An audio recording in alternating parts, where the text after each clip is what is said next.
Welcome to the return of Dox Digest. I am your host, Christian Coffins, and I would like to thank Greg Fernandez Jr. for putting this on YouTube live. And um, we still don't have enough subscribers to have the privilege of being live on YouTube anymore, anyway.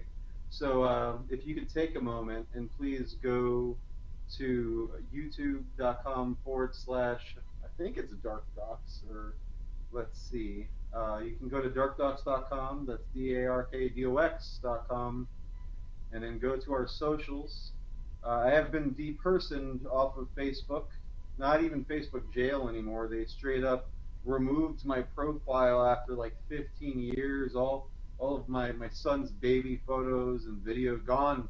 Everything's gone. I don't care. I have all that stuff backed up. And I suggest you do the same if you talk about anything regarding politics or current events on your Facebook.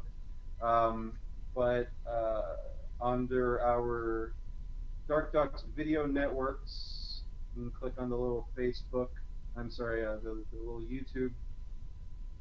And you know what? I don't even think they gave us a URL or channel blah blah. So just search for Dark Ducks. You'll find us. You know what? We just hit 1,000 subscribers. Look at that. So thank you guys for subscribing. But I'm sure we're gonna need. So I guess I can start. You need 1,000 subscribers to stream, right, Greg? Wasn't that the number? That's it. Yep, that's all you need. Oh, I'm in the big leagues now. That's great. Um, I'm almost like tempted to upload Plandemic 2, Indoctrination, but they'll probably pull it after all this work, so I'm probably not going to do that. But we'll play some clips today and talk about it, and we'll see where that gets us. But yeah, thanks for having me. It's been too long. What you been up to, Greg? Just trying to stay calm and stay positive in this pandemic, whatever you want to call it, whatever your view is on what's happening now, the global lockdown, many different names, but I keep my Bible close to me. Let's put it like that. Yeah, it's funny since we've talked last. It's You ever see that movie Dogma, the Kevin Smith film? No, You know, I've he never made seen that. Mallrats and Oh, uh, yes, I have. Yes, I have seen yeah, that. Yes, I have. Chris Rock's in it and George Carlin and pretty much everybody. Ben Affleck, Matt Damon. Um, Yep. yeah, I felt recently like the main character, the woman that really, she grew up Catholic but she had no faith, and then all of these things start happening throughout the movie, kind of throwing faith in her face, and it's kind of hard to deny faith at that point. I feel like that's been happening to me in my life with this pandemic because right when it started, like everything else, I'm sure you felt it. I'm sure Brendan and all of the gang felt it. Because we've been, I guess, deprogrammed and reprogrammed into seeing reality for what it is, and knowing when something is monarch programming or Mockingbird regurgitated through the mainstream media, and where that comes from, and the whole thing with the masks and social distancing and stuff. It felt satanic to me. It felt like something that was being pushed by demonic forces, and I had no knowledge to back that up. It was almost like the same feeling I felt when 9/11 happened on my 18th birthday. That I had no hard evidence. I hadn't read Project Burn the American Century yet. I hadn't. I didn't even know what a false flag operation. If you asked me on my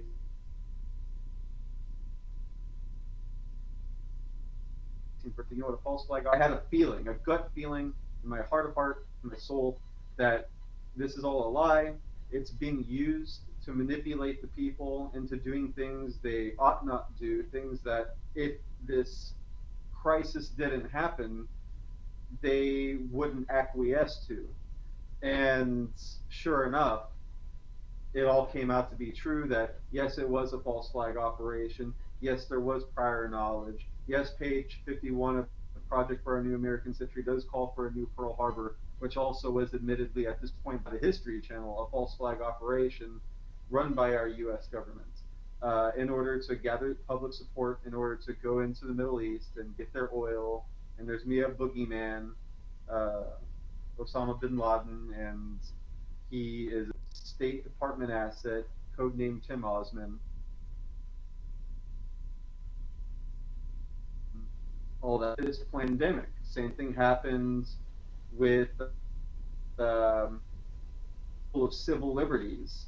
And I have some interesting documents that they discuss in the film that I just discovered today, just because. So since the COVID operation has has happened, darkdocs.com got heavily attacked because everyone was, in lockdown. They lost their jobs. They're sitting at home with their internet. They have nothing better to do. So finally, they have time to sit down and read the stuff on DarkDocs. And our server crashed. And then we got the server back up. And then malicious attacks. And according to GoDaddy.com, who it was our service provider, our hosting. And so they suggested that we get a firewall. So we did that. And then after we did that, within a week, they're like, yeah, you simply can't host video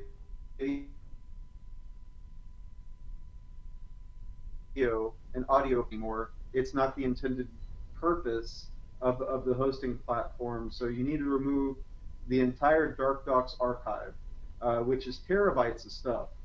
And they got us by the balls. So we did, in order for, because not only is DarkDocs on our server, but all of my other sites, all of my clients' sites, I do web design and stuff. So it's like I need to get something separate, and I am infinitely grateful to Johnny 1985 is his code name, one of the co-founders of FederalJack.com. That I started, me, Alex, James, and a couple about 10 years ago, 15 years ago now, years exactly. And platform that he runs from his house, and so that's what darkdocs.me is, where darkdocs.com is still on GoDaddy because I've rebuilt this site like 5 times in the past year, attacks and everything, and I'm probably, and I will, but in the meantime, we have darkdocs.me, which you can hear right here, darkdocs.me, and so now we're like where we actually see that video, and I thought it was clever anyway. Uh, uh, but it's just a static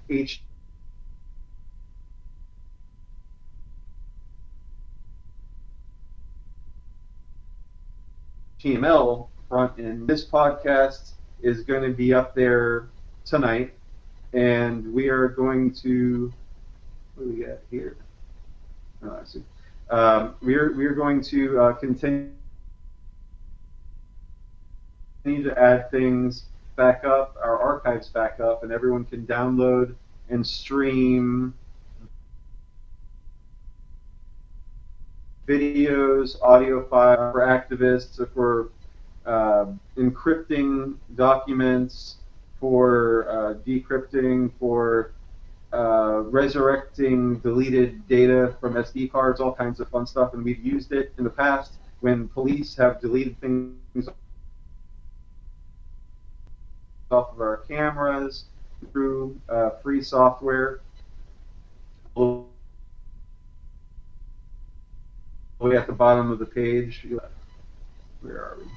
Where are we? Right here is a nice little zip file information.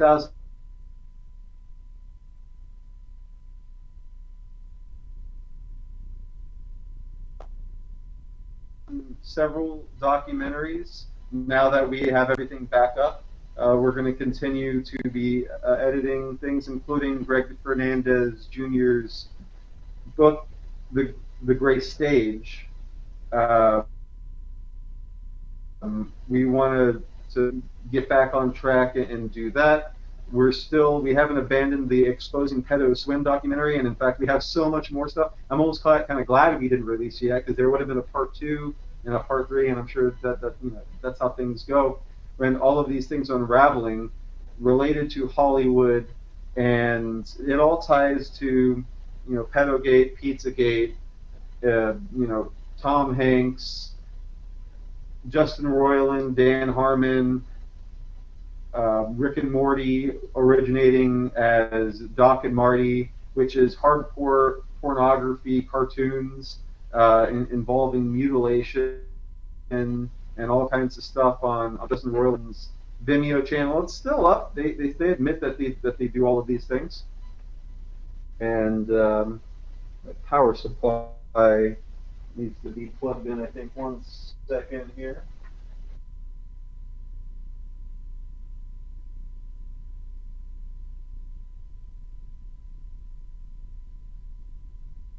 Is that working? Well, that's plugged in. Actually, plugged in. Anything? There we go. All right. And, we need your support, frankly. We're out of work here. We're doing this full time, and any financial support is very helpful. You can simply click the help button right there at darkdox.com. Donate whatever you can, and that money goes into us doing all this stuff, and frankly, me not trying to spend time making money elsewhere for food and to pay the bills and all of this stuff. We're working on going off the grid. We bought some land. You can afford it too. beamanbuyland.com. The mortgages are, first of all, there's no banks involved, no credit check, owner finance, flat 6% interest rate. You can put like $1,000, $1,500 down for a piece of land, pay very little a month. There's no minimum. You can pay it off early. They barter. And we're building a treehouse out there, and we got solar panels and all kinds of stuff. And we eventually want to stop paying rent in a place like this and all of the utilities and everything involved, and live out there full time. And when we do that, we're going to be saving about $1,500 a month. That then we can also continue to put into this operation and getting stuff out there to you, having faster streams, faster downloads. We want to have a Roku channel like we've always wanted, and be able to have be an alternative to these streaming networks. Imagine if you could just go to the Dark Docs app on your Apple TV or your Roku TV, Smart TV or whatever, and have it have just like we have it here on the website. But instead of going through a browser and the slow stream of internet connectivity, every day you could have new stuff to watch. And our archives are vast. Like I said, we have terabytes of stuff. Everything from the Pizzagate miniseries, Corey Feldman's The Rape of Two Corys, Conspiracy of Silence, America's Missing Children. We pull a lot of stuff off of YouTube. We're working with a lot of creators over there. True Stream Media, InfoWars, Alex Jones, David Icke, and like I said, we're working on a bunch of original stuff, and they think it's fantastic what they're doing. That I was like, is it okay that we're just like straight up like jacking your stuff, and giving it away for free? And everyone I come across, they're like, yeah, because they want the stuff to get out there, because they're getting censored on these social media platforms, these streaming platforms like YouTube, Facebook, Instagram. We can't even log into our Instagram as of this morning when we started posting stuff about pandemic. So this is hitting a nerve. They wouldn't be censoring us unless there was something very dangerous to their agenda of control and deceit. And I can go ahead and tell you now, I haven't worn a mask this entire time, and I've been out. I'm being, respectful of other people, social distance. I try to stay at least 6 feet. Even before this thing, I like my bubble. I don't like people getting up in my face. It's not my thing, unless like I want you to, unless we're intimate like that. Um, but I find it very interesting that I'm here in Orlando, Florida, and everyone has something. They hate wearing the mask, and I was at the Dollar Tree today, and they're like, "Oh, I can't stand wearing this thing. I can't. You can't breathe because you're sucking in your own breath. You inhale oxygen and you exhale carbon dioxide. If you go like this all day long, you're inhaling your exhale. It's basic physics. I mean, a 5-year-old can understand this stuff, but somehow the mainstream media, the World Health Organization, and the United Nations has tricked everybody into thinking that it's healthy to breathe in your own oxygen. Also, doctors are coming out now, and they've been coming out, and they've been suppressed, that wearing these masks is giving people bacterial pneumonia. And I'm not surprised because that's the way bacteria works. Once you have an incubator, aka something nice and moist and hot right up against your face, where, I don't care how clean your mouth is, how much you floss, how much you know, use Listerine or whatever, or if we're a bit more organic. We do oil pulling with coconut oil and essential oils and oregano oil that kills everything, peppermint and clove and all that stuff. I don't care how clean your mouth is. Within 5 minutes of doing whatever you do to make your mouth not smell like an asshole, you're going to give yourself bacterial pneumonia if you're wearing these masks. And any doctor that is worth their salt will tell you the same. They've told me the same. I've talked to doctors. I've talked to pediatric endocrinologists.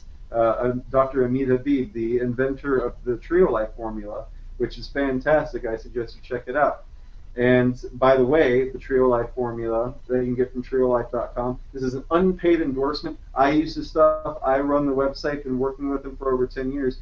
They have not one, but 2 different studies at the National Institute of Health that their essential fatty acid organic formula of hemp seed oil, flaxseed oil, primrose oil, and 2 others, coenzyme Q10, it dissolves the envelope that COVID-19 and all coronaviruses require to survive in the human body. So I've been taking it this whole time. I don't know if that's the reason why I haven't gotten COVID. I take about 6,000 milligrams of vitamin C every hour anytime I feel a little under the weather. I've been smoking weed, drinking alcohol, and out there building a treehouse, sweaty, out in the woods, getting cuts, just working myself to the bone trying to build this thing. And and frankly, I don't know if I've had COVID or not. I'm not going to get tested.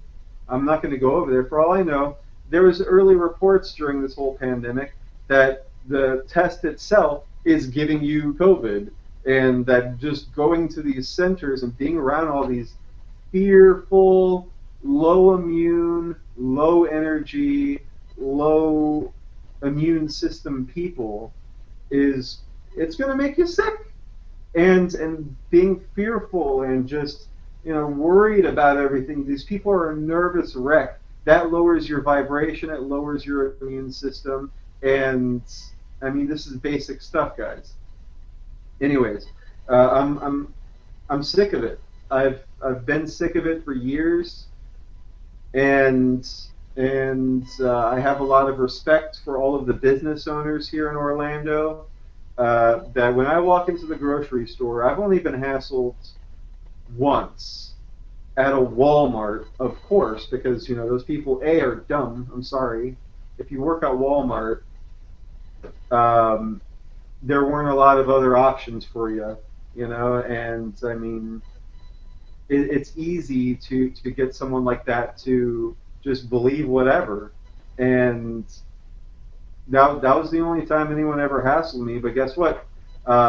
We launched campmask.org, and it says it right there in any executive order, no matter where you are, that there is an exemption if you have any sort of disability. And according to the American with Disabilities Act, it is illegal with a $10,000 fine for anyone to try to ask you to manifest or prove a disability.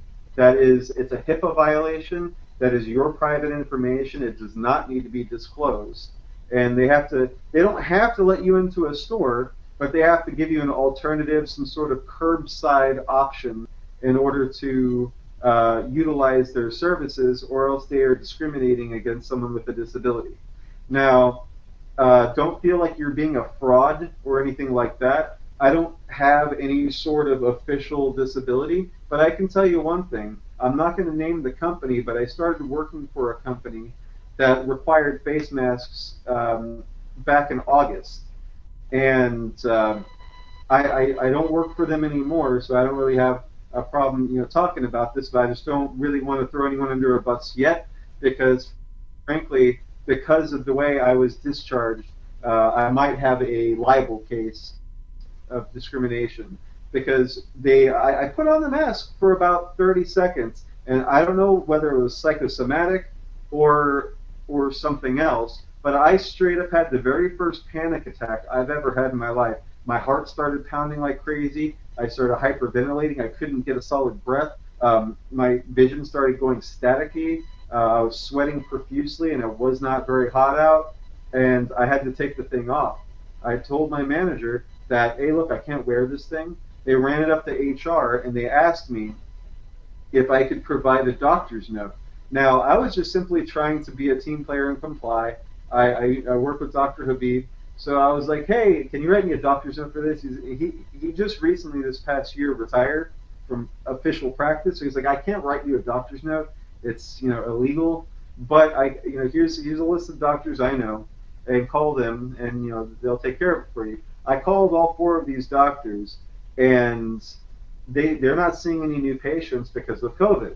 So I at least tried to get a doctor's note for this thing, and they were like, oh well, without a doctor's note, we can't let you come work without a mask. And then so I simply looked at the ADA law, and that's a violation, because they cannot ask you for proof of a disability and not let you work because of that. So when I brought that up to them and I gave them all of the legal paperwork and stuff, within about 15 minutes I was cleared to work.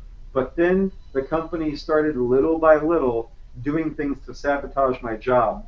And no matter what I did, it was a violation of company policy. And so, eventually they found they had to come up with something in order for me to get fired. And frankly, I'm not worried about it. I don't need a job like that. I don't need to work for a company that is going to treat people like this. And so I'm sure a lot of you are going through similar things, and I'm sure that most of you listening are like, whatever, it's not so bad. It is that bad. Because if you there's a truth stream media or truth stream radio, they came up with a video called indoctrination rituals, which, you know what, I think I need to put back on the site. Yeah, we have it in the playlist, but yeah, I got to put it back on the downloads. I have so many thumbnails to make. If anyone knows how to do Photoshop, even if you don't have Photoshop, we have a download of a cracked Photoshop file. I don't care if Adobe hears this. Fuck you. We need people to make these thumbnails for the website. It's a big time suck. I love doing it, but frankly, there's not enough time in the world to make a thumbnail for every single file that is on our platform. And people don't like clicking on text links. They like clicking on these thumbnails. They like it to look like Netflix. And that's why we've been as successful as we've been. Anyways, I digress. Indoctrination rituals involving masks. It'll be up tomorrow because this is paramount. It's really important.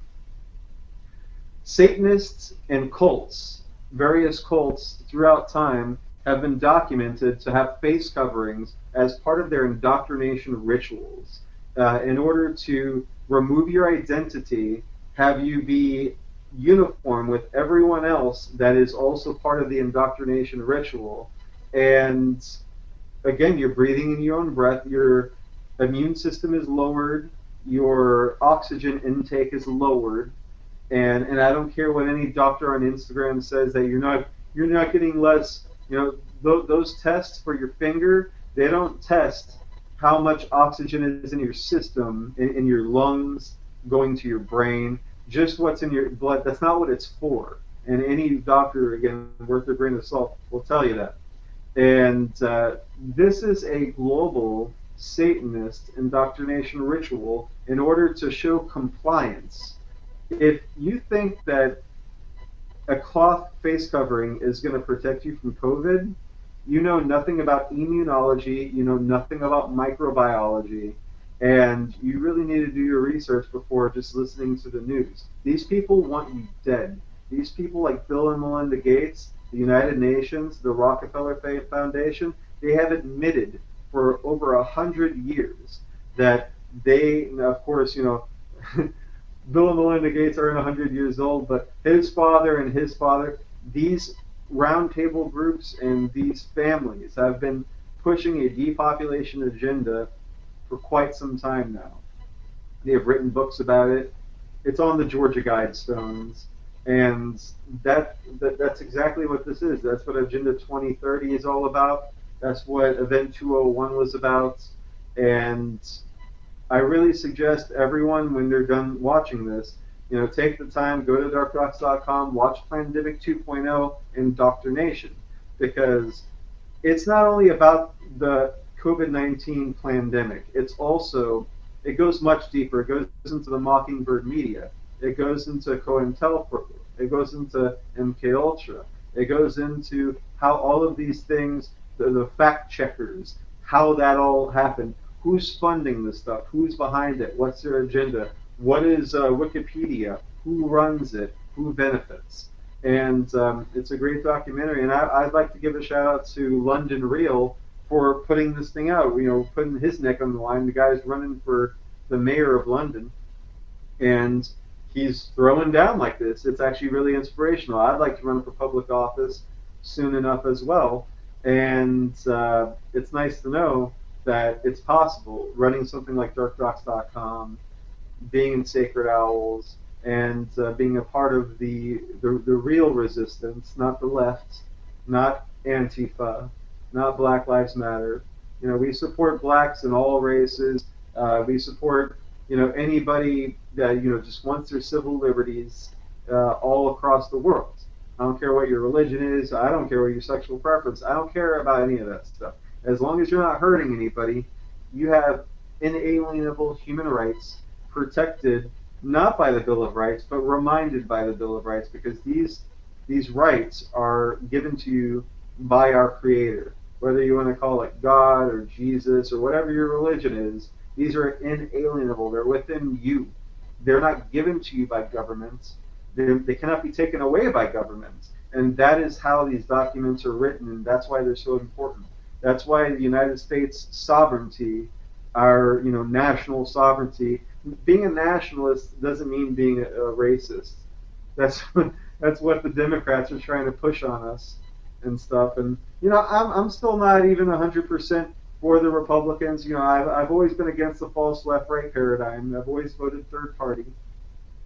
But I can tell you right now that whatever Biden and Kamala Harris are going to offer us in the next 4 years is going to be far worse than whatever Trump does. And if Trump doesn't deliver on the things that he's, I'm not 100% on the things he's done in the past 4 years, but I can tell you, it's none of the things he's done that were positive would have been done by Hillary Clinton.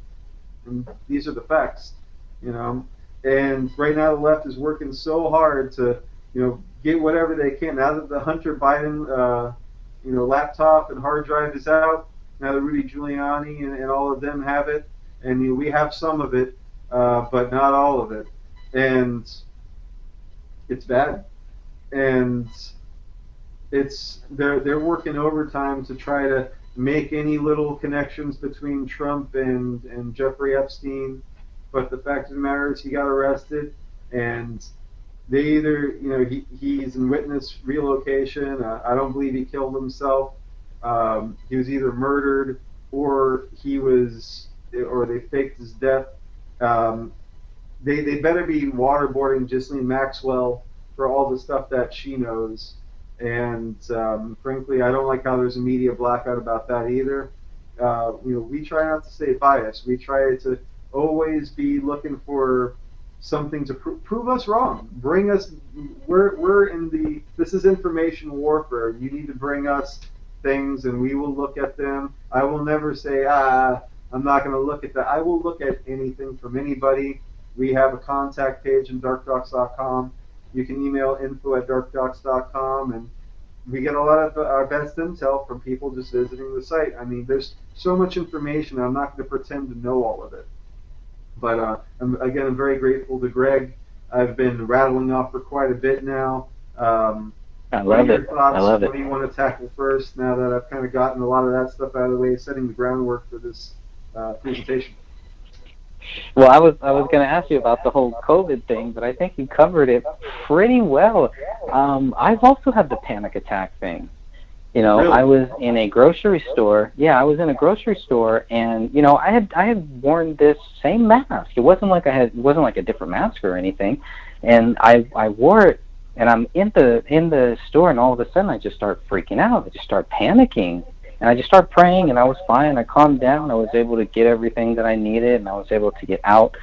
Um, and but that I was just like, this is so stupid. Like, we're really getting to the point where even when the country reopens, and I do hope that it does, and I do think that after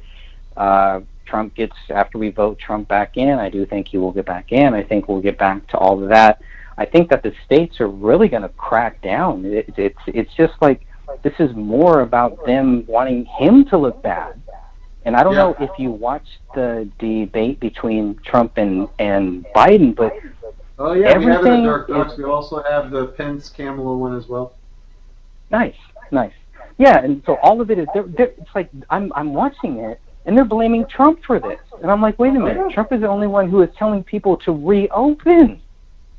Almost every day he's telling people reopen. He's telling states reopen, and they're staying closed, and at the same time blaming him for it. It's just a crazy, crazy thing that is happening. So, um, what I'm worried about is, once things get back and once the businesses start to reopen, and I also won't take a job where they're going to make me wear a mask. That's I physically can't do it. I cannot do it, and I will not do it. But I think, what are they going to do? Are they going to force me, if I want to go back to work? Am I going to have, if I want to go into a physical building, am I going to have to get a vaccine?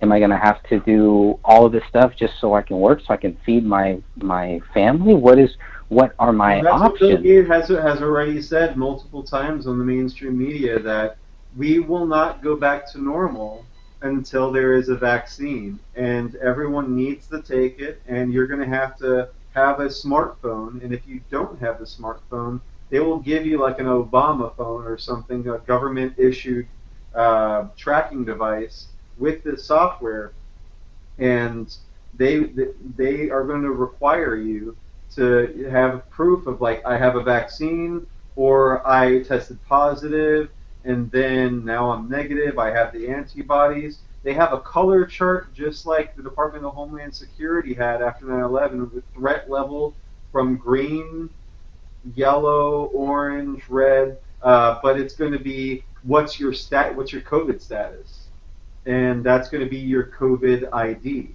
your COVID ID, and this has all been set up, and we actually they talk about in pandemic too, that there is a Rockefeller Foundation document, and it's out there, and we're going to be uploading it tonight, because I mean I got hit sideswiped by all of this stuff. Like, I'm watching the documentary, I'm like, wait, what? Pause, search, find, download, watch 2 minutes, wait, what? Pause, search. It's one of those, and we're doing our best to gather all of these resources and put them at Dark Docs for you, so you don't have to go searching for all this and see which ones are fake, which ones are real, which ones are edited. which ones are disinformation, because they do that stuff, and we find it all the time. You got every video, you have to make sure you have the full one that has no edits, um, none of the juice missing. But this is exactly what they want. They want these are technocrats that they want this futuristic society where everyone has to, it's Nazi Germany. Show me your papers, but they're not papers anymore. It's show me your Cove ID, show me your smartphone, and eventually it's going to be like, oh, like it's so bulky carrying this phone around. I wish I just had augmented reality, implanted into my body where I can just see in the corner of my eye all of these things, the news feed coming up. When you walk by someone, they're going to be green or red, just like at the Amazon fulfillment centers now. They have these cameras everywhere, and everyone has a green circle underneath them. And then when the circles get near each other, they turn yellow. And if you go within 6 feet of each other, they turn red, and alarms start going off, and everyone's wearing the masks, and you have to get temperature checked. Which, by the way, I find it very interesting that these temperature guns, it's a gun, you pull a trigger at someone's forehead, and what do they point at? They point right here at your pineal gland. Now, what are these temperature checks things? We just trust that, what if that's X-ray capabilities? What if like all these temperature checks, getting one every day, is giving you cancer? Right there in your pineal gland. Uh, and by the way, that area of the brain is where your fear center is. It's where your critical thinking, all of that good stuff that makes us free. It's free will, critical thinking. That's what makes us. That's what separates us from animals. That cognitive, creative ability. To have rational thought and be like, no, I don't think that's true. I'm gonna ponder. I'm gonna think about these things. But they're zapping you every time, and they're just gonna continue doing all these things. You're gonna be bombarded by gamma ray radiation at every turn, and then the push for 5G. Which again, all of you anti-Trump people, I don't like that he's pushing for that. I don't like this Operation Warp Speed thing. Frankly, Donald Trump needs to have a serious briefing with his counsel that he needs to stop pandering and kowtowing to the Democrats and the leftists to try to nothing will make them happy. You give these people an inch and they will take a mile, just like what happened after the Parkland shooting. They said it themselves in their Mockingbird talks. Once after the bump stock ban, not enough. We have to. You heard what's his name? That guy from Austin, Texas, running for president. Anyway. Cruz? Not Cruz. Huh? Not Ted Cruz? No. The really cucky one. Well, anyways, I can't. His name escapes me. He was running for president also. He lost to Biden. Perry? Huh? Oh, well, he's a Beto Democrat. O'Rourke. Beto. Oh, Rourke. Yeah. Yeah. Yeah. He was like, "We're coming after your AR-15s. We're coming after your AK-47s, and that's going to not be enough." Oh, now handguns are going to be a problem again. Remember back in the '90s, it was the handguns that were dangerous, and now no one's talking about handguns. They're talking about these assault rifles, AR-15s. And by the way, the AR doesn't stand for assault rifle; it's Armalite, and it's a brand. And that goes to show how much these people know about what they're talking about when it comes to guns, when it comes to viruses, when it comes to socialism and what it means, when it comes to really anything. They will just, trust whatever the mainstream narrative is, and they're going to, puppet it. I watch the news, so I know what I'm talking about. That's not research. Research and it's not watching YouTube videos either for the people on the right wing either, and most of you guys I think know that you have to go beyond that and then you have to look into academia sources. You have to read articles from the Council on Foreign Relations, the Trilateral Commission, the Bilderberg Group. You have to go to WikiLeaks, and you have to then look at what all of the mainstream media here in the U.S. is talking about. Then you have to go to RT. Then you have to go to the BBC. Then you have to go through all of the independent media, and then you have to make these are all puzzle pieces, and then you make a composite based on all of your intel, and then you have to go further. I mean, if you really want the truth, you got to go to dark web sources. You got to interview people. You got to. That's journalism. That is actually journalism, when you go out and you find the truth by sifting through all of the garbage, all of the disinformation. The information out there, 99% of it is a lie, and 1% of it is like a little diamond in the rough, and that's the truth. And you won't even know it because I mean it's so similar to everything else, unless you really know the context and you've been doing it long enough. And it's daunting. And guess what? No one has time for that. And that's why we run Dark Docs, and that's why what Greg is doing is so valuable. And just on Gray State alone, the wealth of knowledge on 9/11, the wealth of knowledge, the Bohemian Grove, the wealth of knowledge that him and Brendan O'Leary and the gang have all gathered, and then I've syndicated. If you haven't read all of those books, you don't know what you're talking about. And it takes a lot of patience, and it takes a lot of interest, and the willing to just sit there and read boring crap that you really don't care about for the most part. Most of it is just monotonous. They write these things so you follow. They're like reading a lot of this stuff is like reading the terms of service for Xbox. No one reads that 150-page thing. They just accept it, and they make it long and boring and legalese because even lawyers don't want to read that crap. But like they get paid a lot. That's why they get paid so much money to read this stuff, because it's awful. But that's what's necessary in order to get to the bottom of a lot of these things and get to the truth. And they've set things up to make it such an uphill battle for us to maintain our freedom and liberty. I pulled up this website, like I mentioned, campmask.org, for all of you that want a resource to show employers or anybody else related to American with Disability Act law, bacterial pneumonia, COVID-19, mask exceptions. What is mask mouth?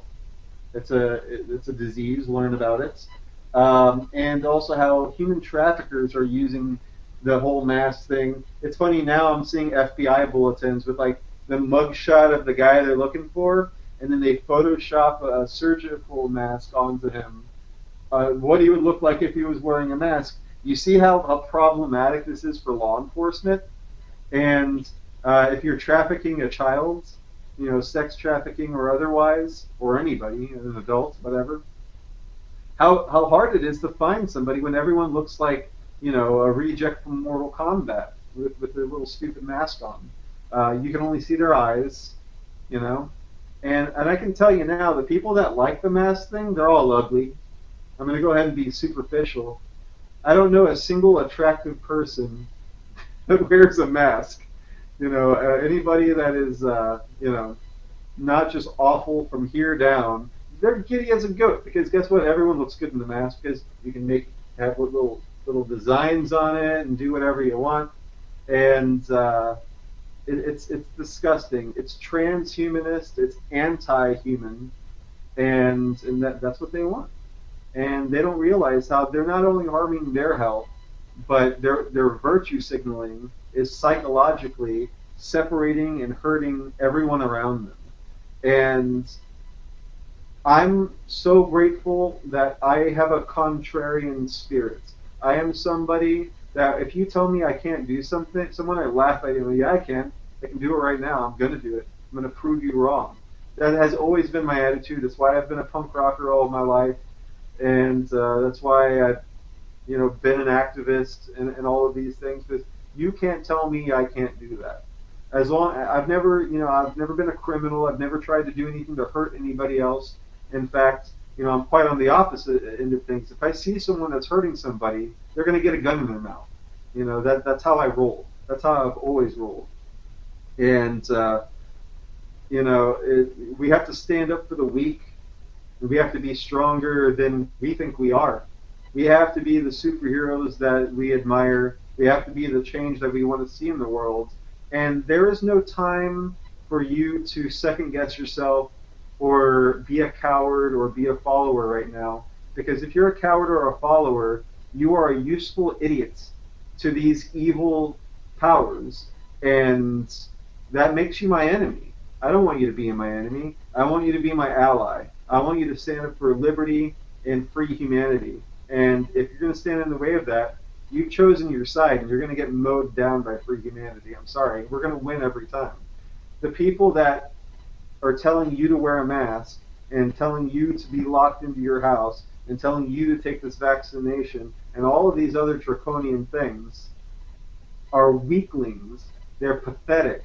They're cowards. The reason why they're pedophiles is more than just blackmail.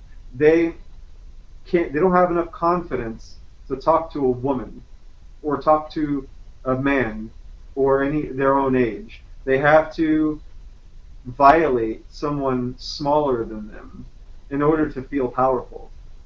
They have little dicks, so they need to be with something smaller so they feel big. And that's how they run their lives. And we're going to destroy them. So pick your side wisely, because we are way more confident, way more powerful, way more at peace with ourselves. We love ourselves, everyone in this fight. We're proud of ourselves. And we're willing to fight to the death, and we will do whatever it takes. And we've been preparing for years, and we're preparing that much harder now. So this is a threat that you need to make sure you're on the right side of this thing. And from Greg's perspective, from a religious perspective, this is a holy war. This is God versus Satan. This is the big one. Lightness versus dark. We are Dark Dox because we shed light on the dark. Everything on our website is the darkness that we are shedding the light on. When your computer screen turns on, that's luminescence. That's light that is showing you information. Information is light.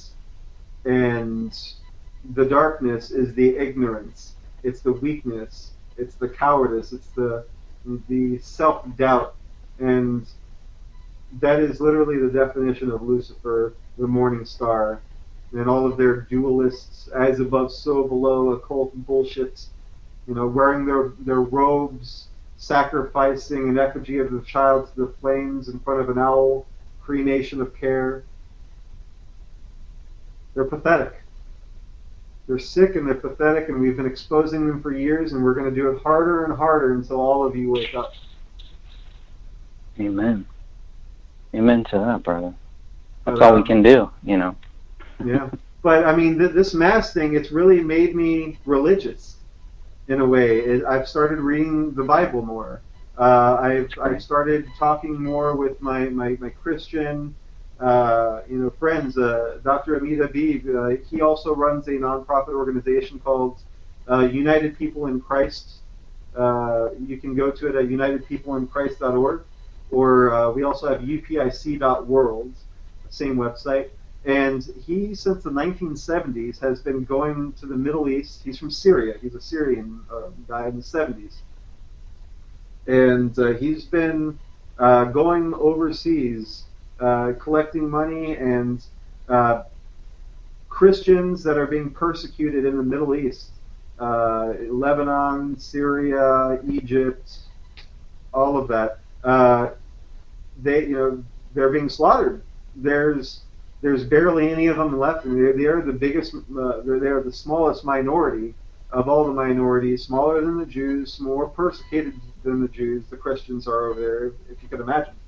And it's the Muslims doing all of this. Muslim extremists, to be fair. Of course, there are Muslims that I know and respect, and I like to keep an open mind. We need to bring everybody together for this fight. But these are Muslim extremists that have been taught since birth that they're going to get these 40 virgins if they kill everybody and do all these horrible things. And there is a jihad, there is a holy war in their mind, and they are killing these Christians over there. And he goes over there, and he literally is a field doctor. He's like a doctor without borders before that was even a thing. And but what's great about this guy is he's a true Christian. If you're a Muslim and you get exploded, your arm gets blown off or something over there, he'll fix you up too if you're a Jew or whoever, because that's what Jesus would have done, right? And but I've been talking to him and other Christians and stuff, for guidance and all of this, and this is Revelations 13. This is it's coming to fruition. That's why Sacred Owls recorded "When the Man Comes Around" by Johnny Cash, uh, which was one of the last songs he ever recorded, and it's the pale horse of the apocalypse and everything that's going on. I mean, it's been written, and everyone that is ignorant is falling for it. And you have to pick your side. Are you going to be, accepting of these demonic, oppressive, totalitarian, tyrannical forces of destruction and chaos that will deceive you into believing that they're trying to help you, as Lucifer does, or are you going to stand up and say no?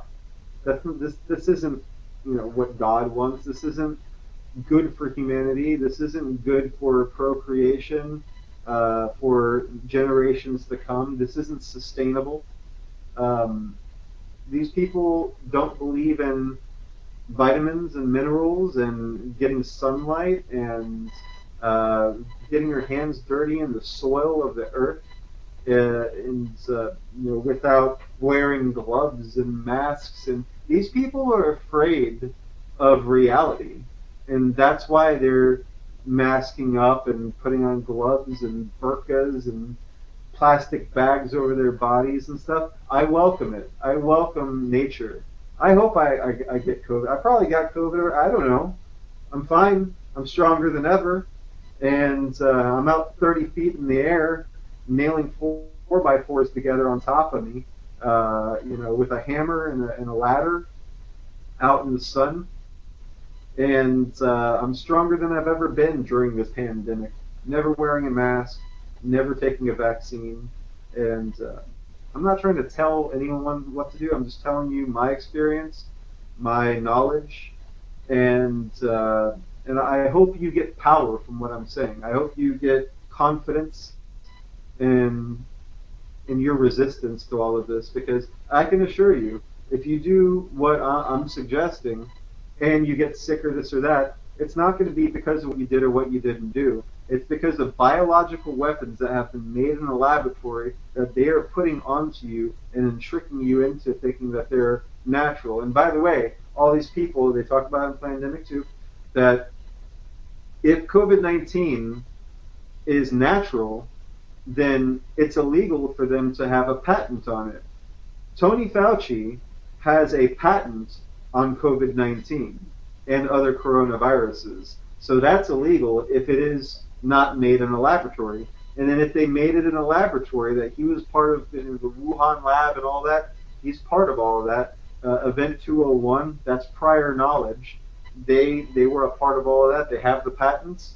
Well, then guess what? That's a violation of United Nations war crimes for biological weapons. So no matter whether it was made in a laboratory or whether it was natural, these people are admittedly criminals, and there's no way around it. So they can change their story left or right all day long. They're going to jail. As long as we don't let it happen, as long as Trump does what he's supposed to do, and he doesn't get blackmailed into, you know, frankly, Hillary Clinton needs to be in jail already. I don't know what's going on with all this. Bill Clinton, he was on that Lolita Express 26 times. member of the Bohemian Grove, all of these things. We need to be constantly nailing them on all of these things and nailing Trump on all of them. And he's doing a lot. I'm at whitehouse.gov every day seeing what they're up to. And yeah, he's campaigning right now, which is important. But and you look at all those people at these rallies compared to Biden, I feel like there is a mass awakening here in the United States, and a lot of people are, starting to really realize how deep this rabbit hole goes and how corrupt all of these people are. Um, but this is only the beginning, and we have a lot. We can't be patting ourselves on the back yet or ever. We have to continue nailing, and be like, all right, good, that's done. We have this other laundry list of things that we have to get done, and let's get to it. So you have your work cut out for you, Greg. Yeah, but that's how it is. I mean, there's a lot of things that I think that I hope that Ron Paul would have done in 2012, and I was No. really hopeful for a lot of those things, a lot of things that I thought Jesse Ventura was capable of, and I see No. Trump doing all of that. I really see him trying. I don't obviously just another person, just like us. So we have to be careful not to get too involved. And we've talked about this, where it's kind of like a wrestling show, where it's I almost find myself where I'm like rooting for my favorite wrestler when I'm rooting for Trump, and I have to remember not to do that. Yes. This is a lot more serious. This is real life, but there are a lot of parallels that we've talked about between a wrestling show and what we're seeing play out here with Trump. It's hard. Sometimes it gets a little tricky to make sure that I separate, real life from fiction. But yeah, I mean, we definitely need to hold Trump's feet to the fire. I gave Yeah. Obama a chance. I wasn't. I Yeah. didn't vote for Obama, but he was my Nope. president. He's my president for 8 years. I Yep. gave him a chance. I did not like what he did. I took the same uh, thought process with Trump, and it's a whole different story. I love what I see with Trump, but Yeah. um, there's a I lot like of a people lot. that He just makes like, me laugh. I like his yeah, he personality. I does. like that he's a He's bully. I entertaining. like that he calls out the Yeah, mockingbird mainstream media and the fake yeah, news. He calls out tech censorship. And frankly, I hope he gets reelected. I hope in the next 4 years, Facebook is taken off the internet, and that everyone involved with Facebook, all the high ups that have knowledge, of course, there's thousands of people that work at Facebook, so I'm not saying they all need to go to jail. It's crazy. But anyone it has to be like the Nuremberg trials. It's going to be complicated. We have to, you know, run a large trial for thousands of people, and anybody that we have hard evidence that they had prior knowledge of, because we know for a fact there's no way of denying it that Instagram, now owned by Facebook and YouTube and Google, among others, but those are the big ones, that they have been involved in censoring Donald Trump while promoting Joe Biden. Anything negative about Joe Biden is censored.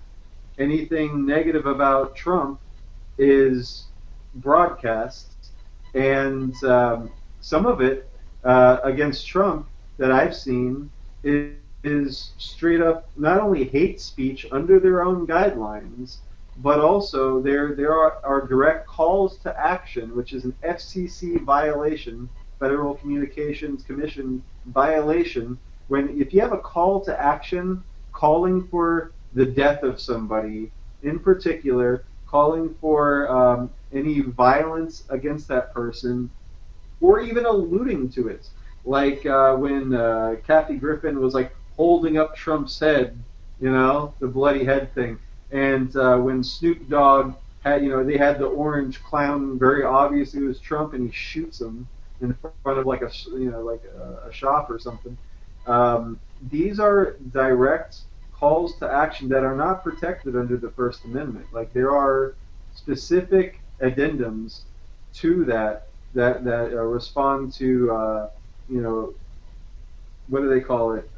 Not hate speech, but it's a direct call of violence. It's a well, the FCC is call to action, but under the First Amendment, there's an addendum called it'll come to me, but these are illegal actions. So it's interesting that there are actual crimes happening, and I'm not surprised, but it's just it should be shocking that these things are. I'm not surprised because for the past 6 years, I have been finding child pornography on Facebook, Instagram, and YouTube. Been reporting it to them, and then they put me in Facebook jail or they suspend my account for 30 days.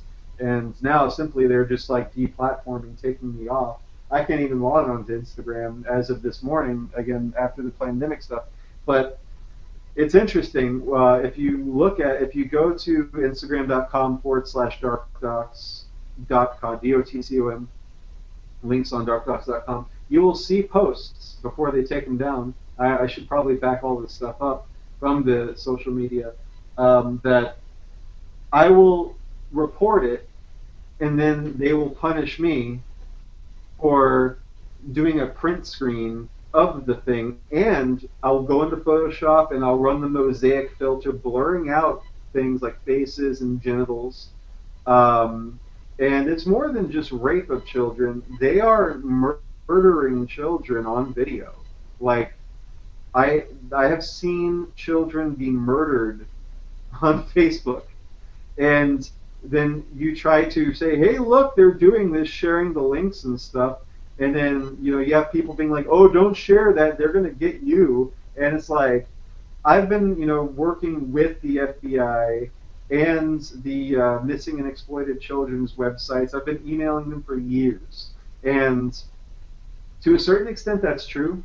But when you have been doing it as long as I have, and they know you by a first name basis, and they've been emailing Dark Docs and Federal Check for years, it's like there's metadata on all of this, on all these videos and photographs and stuff that prove that we're not the originators, and it does prove where the origination is coming from, and that Facebook is liable for having it on their platform. We have no illegal videos, audio, documents, photos, or anything on darkdocs.com at all. You could go through our, we are as transparent as possible, to the point where if you go to darkdocs.me/archive, which we will do right now. I love this screen thing. It's fantastic. You go to darkdocs.me and you click on archive. That's it. This is our archive. Video. I mean, this is not a web page. This is the actual FTP backend on the HTTPS, and that's it. I mean, if you actually go through SSH tunnel and you have the logins and stuff for our website, you'll see that what's on the front end is the same as the back end. There's no hidden files. There's no anything, and we've been as transparent as possible with all of our operations. Because that is what we expect of our government. Our government works for us, not the other way around. And when we see that our government is no longer working for us, we have the right to overthrow it using the Second Amendment, using firearms to go in there and say, hey, we don't like what you guys are doing, get out of the building. We can go into that White House, we can go into that Pentagon and tell them to fuck off, that it's ours now, we're taking it back. And it's called a civil war. I mean, that's how that works. You have to have a civil war in order to throw down like that. We're totally willing to do it. I'm willing to die for this. Right now, let's go. If that's what it comes to. I haven't seen it come to it just yet. I was starting to see it under the Obama administration and the Trump administration. They seem to be going in the right direction, but he needs to go harder. He needs to not pander. He needs to remove the bump stock ban. He needs to remove Obamacare. He needs to remove the National Defense Authorization Act.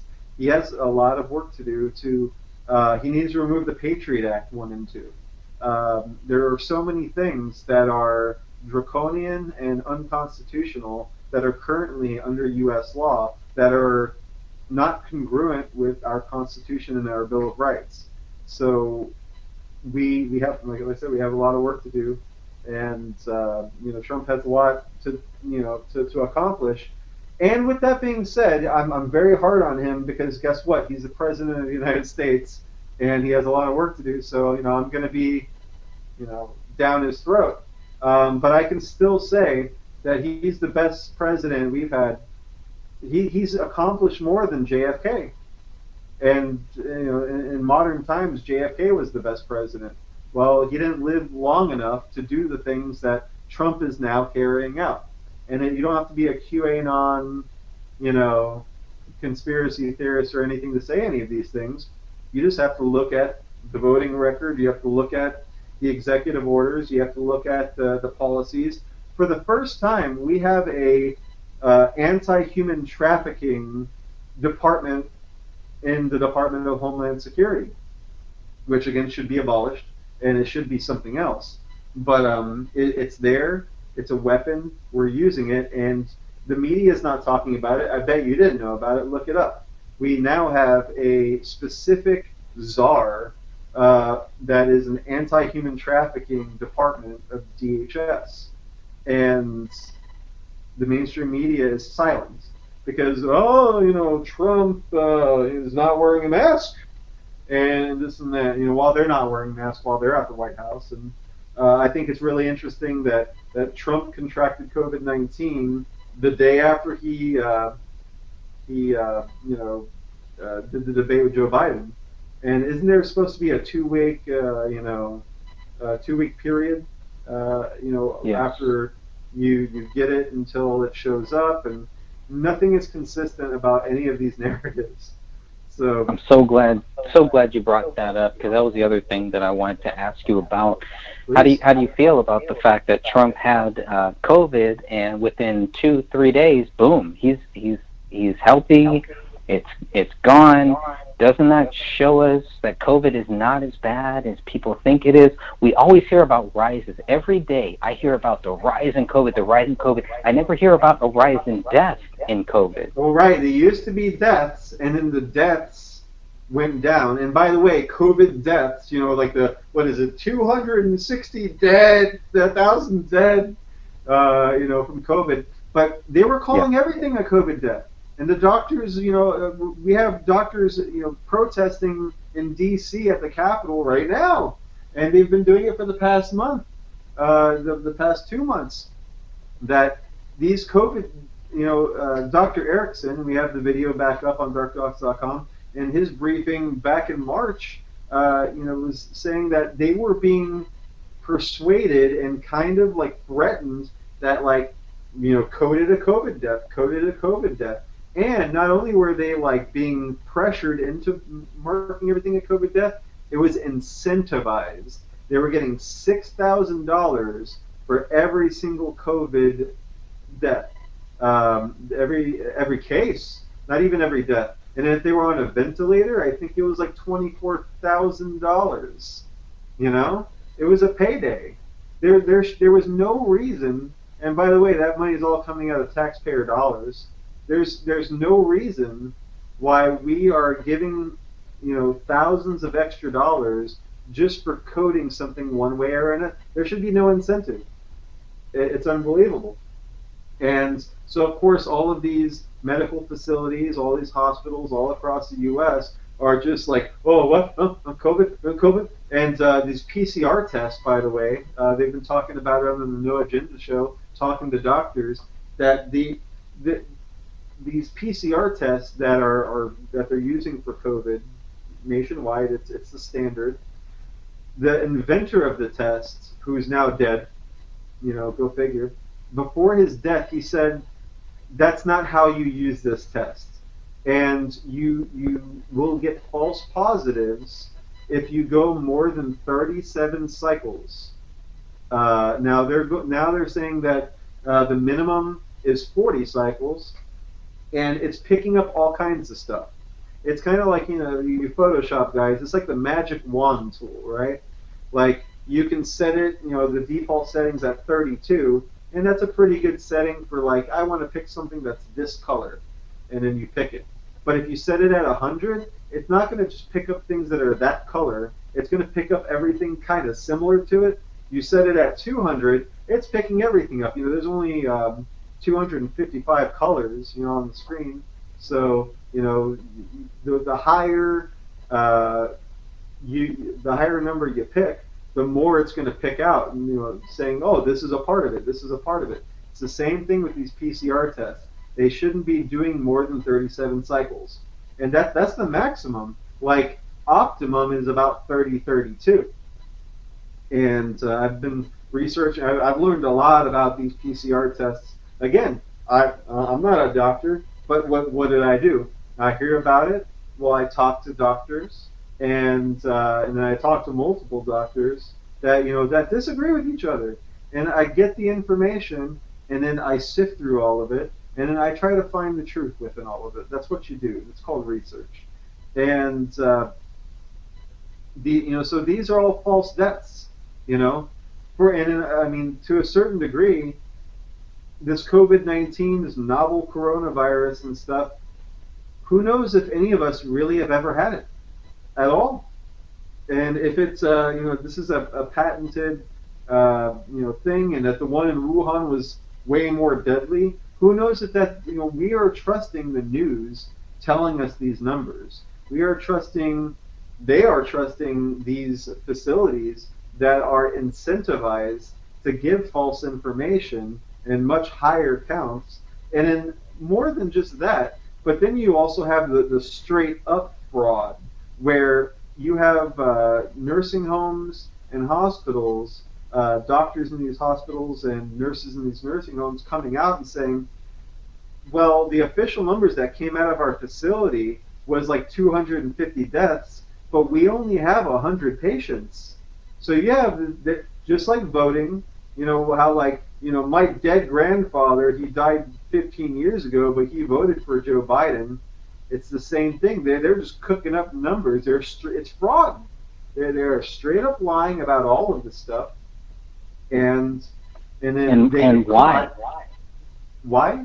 Well, I mean, because usually they would downplay things. We hear a lot about, where they're downplaying things. Why are they doing the opposite with this one? They need the fear. It's the same thing that they did again with 9/11. You look, no crisis should ever go to waste, according to these people. That's a direct quote used by Donald Rumsfeld and members of the George W. Bush administration. That these people, it's the Hegelian dialect: problem, reaction, solution. It's sales. They create a problem in order to elicit a reaction from the public, and then they have the solution ready to go. If I want to sell you a toaster, are you tired of your electric bill going up by putting bread in the oven and heating up that whole oven? Wouldn't it be great? Oh yeah, I do hate that. You didn't have a problem with it before, But wouldn't it be great if you had something smaller with a lower voltage to make your toast? Oh, well, we have the toaster. And it's sales, So these guys, Tony Fauci and all these other criminals, they have created patents for the novel coronavirus, and not just the virus, but also any testing or any treatment of the coronavirus. And if anyone else tries to come up with something, I have the patent, I'm going to sue you for copyright infringement of using these proprietary assets, because you have to acquire the coronavirus in one way or another in order to test it, and then in order to come up with a solution. So these big pharmaceutical companies, Merck, Pfizer, and all of these other ones that are coming out of the woodwork, I believe Bill and Melinda Gates Foundation are currently working on 9 separate coronavirus vaccines. The Russians have one that they claim works. Then you have the gene therapy that Trump apparently took, and he's calling the cure. They're trying to make the evangelical. I wanted to ask you about this. How do you feel about what Trump is calling the cure? Being a gene therapy that uses stem cells from aborted human fetuses. Yeah, I have seen that. I've seen Does that different bug you? sources on it. Some Yeah, well, that does bug me. Yes, because if it's true, that does bug me definitely. Because I don't understand the need for that. I don't understand, and personally, I would rather take my chances without that. That's probably one more reason not to take the vaccine if the vaccine does include that. But I've heard multiple theories on it, and I haven't researched it uh, to the level that I probably should have to really have a Yeah. good opinion on it at this point. Yeah, and that's what I appreciate about you. Even with your faith, even being a Trump supporter, when things are contradictory, you can say like, "Yeah, that does bug me," even though I support him, and then admit that you haven't really done the research on that particular thing. Everyone that's Sure. listening, please be like Greg, because I try to be like that too. When someone asks me a question about something I don't really know about, or something that might make me look contradictory, I will answer honestly. It's called being, I call it being a human being, but really it's being an ethical, moral, humble human being, which, by definition is what makes you a good Christian. That's what I appreciate about you. Well, thank you. I also want to say, I do. There are a lot of things with Trump that I disagree on, but I usually never get to that with people. Just when I'm talking to people who don't like Trump, I usually never get to that because they're usually focused on things that they don't understand. They don't really have a good knowledge of. They're just listening to what the media says. So when I hear this aborted fetus thing from the same source, it's like, Mm-hmm. okay, well, that makes me want to look deeper into it because obviously that is a big problem. First of all, Yeah.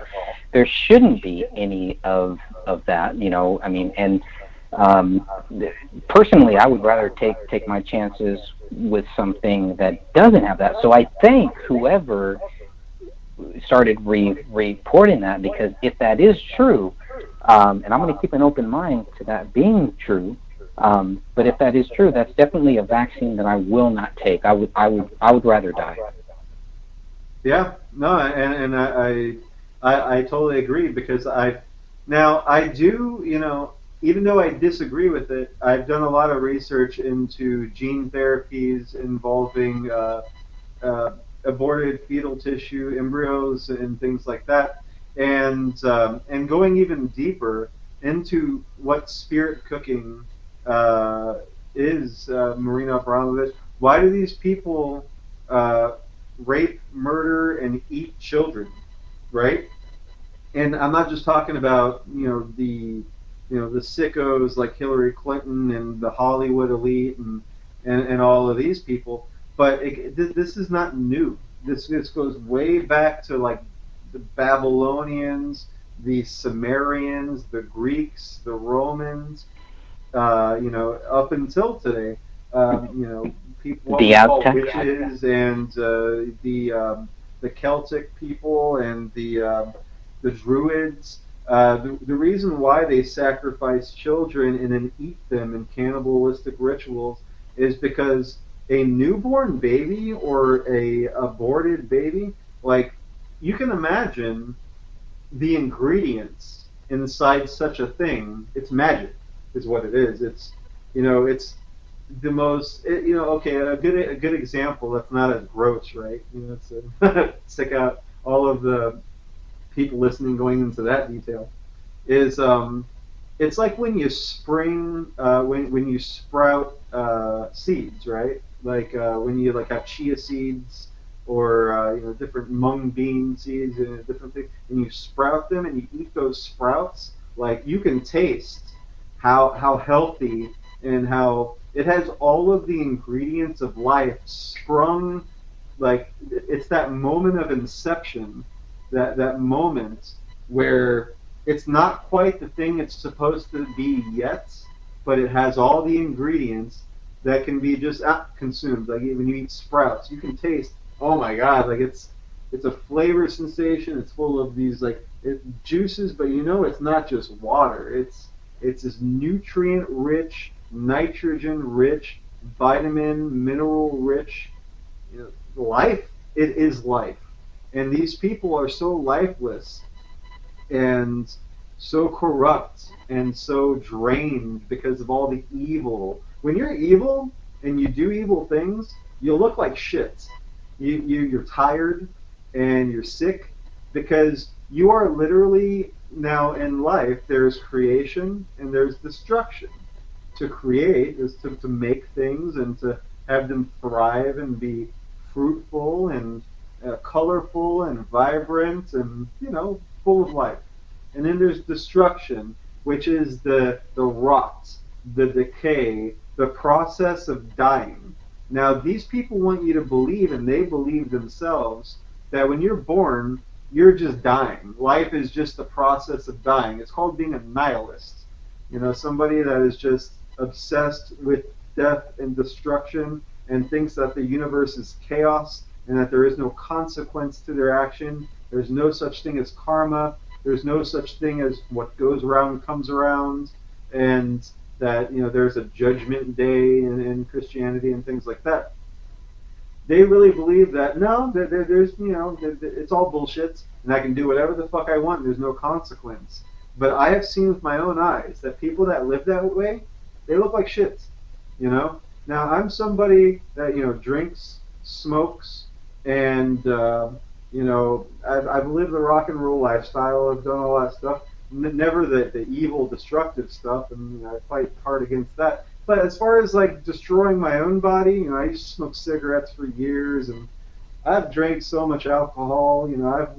I've had so many. I've thrown up in nightclub sinks, and I'm an honest guy. I'm willing to admit it. I'm willing to have this video come up when I'm running for office and be like, yeah, I did that stuff. It made me stronger.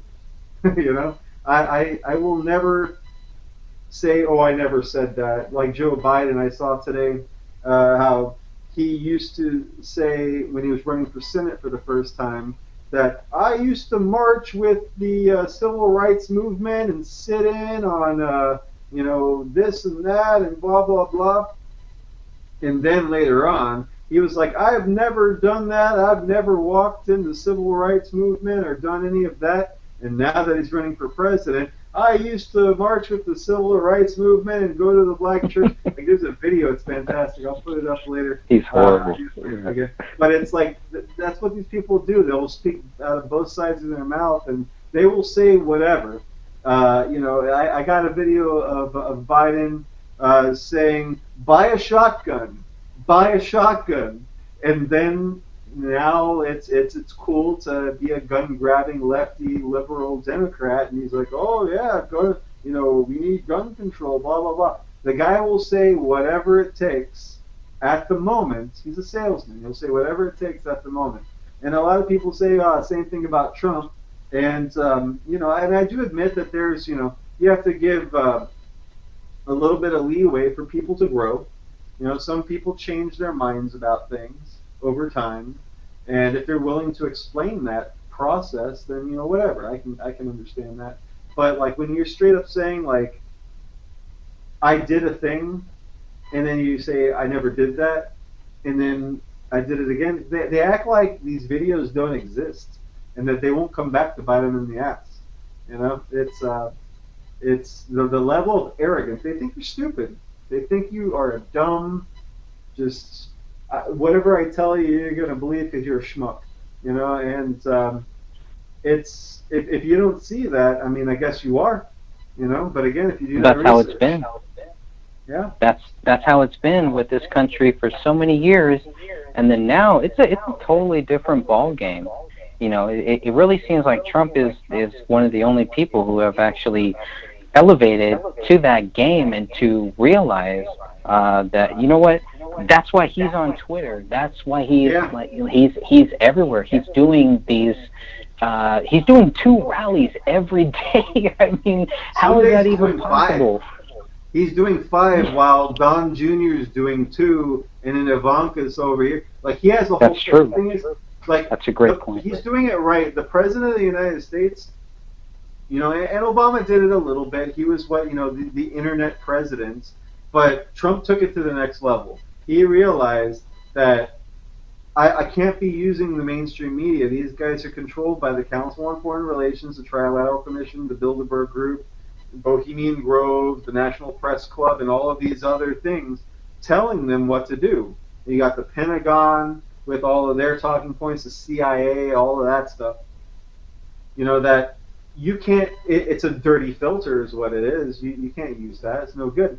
You have to have a direct connection, and it's going to be raw. It's going to be uncut. It's drinking the rainwater, off of your roof.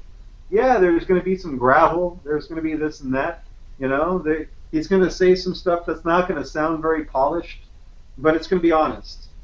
And that is one thing I really respect about him. That and then Yeah, isn't that? Don Jr. is hilarious. I Yeah, love that guy. Ivanka Trump, she's a doll, and yeah, and she's doing all the humanitarian work. But they're setting the stage that if Trump doesn't win this election, he gets to run again in 2028. I'm sorry, 2024, and then and he can keep running because he only ran one. He only had one term, so it's almost a good thing. Can they do that? Can they do And then that? you got Don Jr. And then you got Ivanka. And guess what? What you got Kaylee Barron. Well, yeah, Barron. McEnany or whatever the press secretary. What? She's amazing.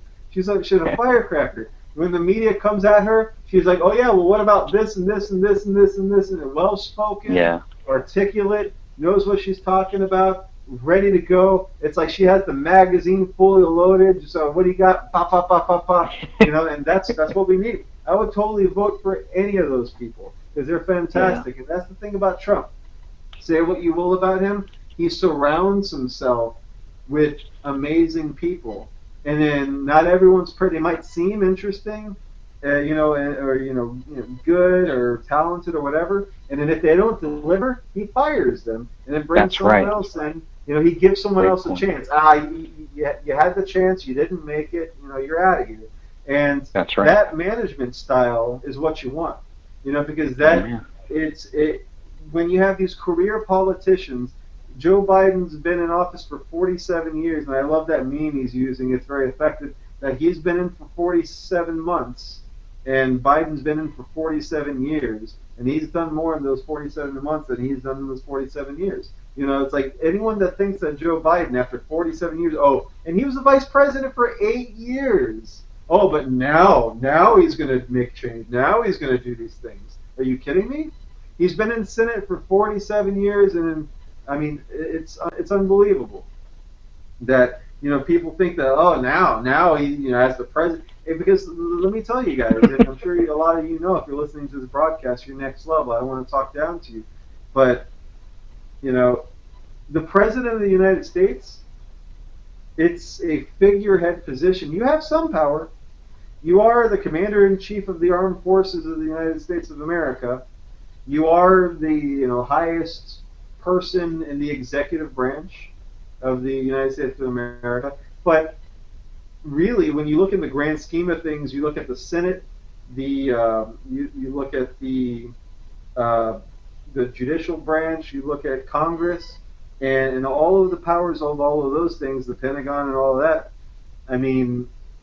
It's really just one guy. I'd say it's like 5% of the actual power of the United States, and I'd say 4% of that 5% is the ability to write executive orders and the ability to to say no to things that come across your desk. And that's power. That's nothing to knock. But it's not like the president says it and everyone just that's not how it works. There's so many things in place, checks and balances, that there is a 95% give or take percent of impotence that occurs with that position, where you try to assert that 5%, and then a lot of the time, 95% of the time, will get knocked down by one thing or another, and then you get you do your 8 years best case scenario, and then the next guy comes in, and then after a matter of a certain period of time, they can overturn that 5% of things that you did.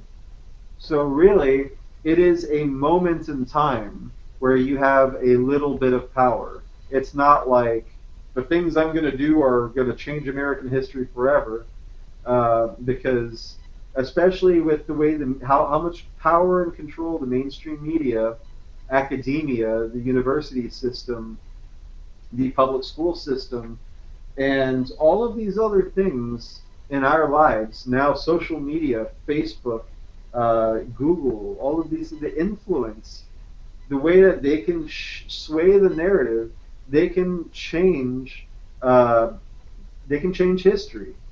Things that I mean, people have attention deficit disorder, where and it's mass everybody. Where like something happened last week, they forgot about it already, and that's by design. That's having a screen in front of your face every 10 seconds, which reminds me. I'm really glad you guys are listening to this and watching this, and I'm really happy that you go to darkdocs.com and go to all of these things. But you really have to unplug a lot too. You really have to. When I'm out there on our property that we bought, again, beamanbuyland.com, you can own land, do it. I don't get any money from those guys. Ask them; they'll be like, "Who's that guy?" I don't know. And but I support you guys owning your own land. And even if you don't own land or buy land or whatever, go out in the forest and don't bring your phone. Or if you really just need your phone or whatever, turn it off. Take the battery out of it and get that natural vibration that is out there. Watch the birds. Stick your hand in the dirt. Play with a caterpillar. Like it's so important. And it sounds silly when you hear someone say it and you've never done it. Take your shoes off, walk around on the grass, and you have to get far enough away from the radio towers. You have to get far enough away from the electric lines and the transistors and the 4G, the 5G. It's even far more reaching, and they're in planetary orbit and all of those things. But while you still can, go out there. Go the hell out there. Go swim in the ocean for like half an hour, straight. And it'll change your life. It'll change your vibration. If you feel like a little sick or a little, a little under the weather, you have a sniffle, go out there. Trust me.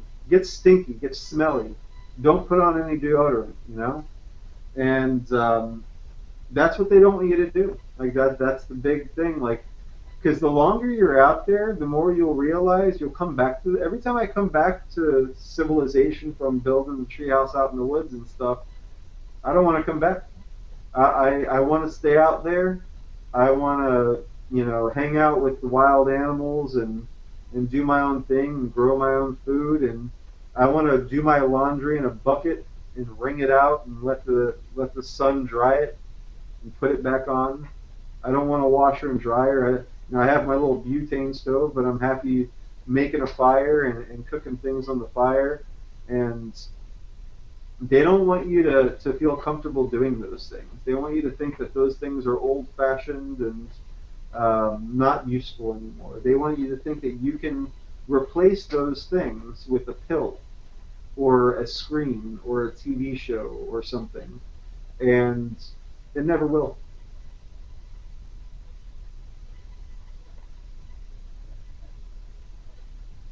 What do you want to talk about next? Did I lose you? No, I'm still here. Awesome.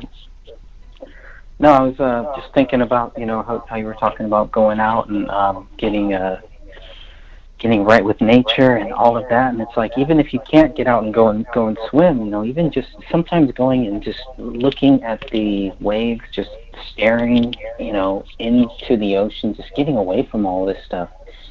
It really lets you know. It's just a great way to kind of break up all of that stress and all the daily stress, especially with this digital technology. It's just like none of this is natural. I don't really understand the digital technology. I've taken electronic classes and they can't even really explain how electronics work.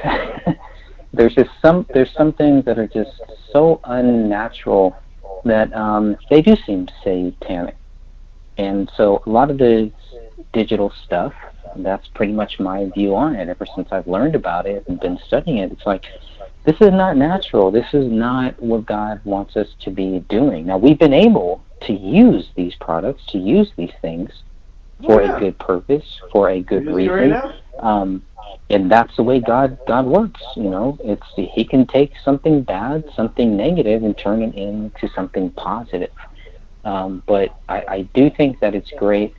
Um, and I have seen a couple photos where you posted about your place out there, and I don't know how far along your place is going out there, but it looks I nice. It plan looks to have it beautiful. It looks soaked it on the looks elements peaceful. by New Year's, and then I'm going to start That's working great. on the water and the electric systems. We have solar powered lights. And all of our solar powered stuff, it's all very inexpensive. You can get a lot of it off of Wish or Amazon. Like, yeah, you're funding the Chinese, but the stuff is so cheap. Like, you can get, solar powered string lights for like $5, $6.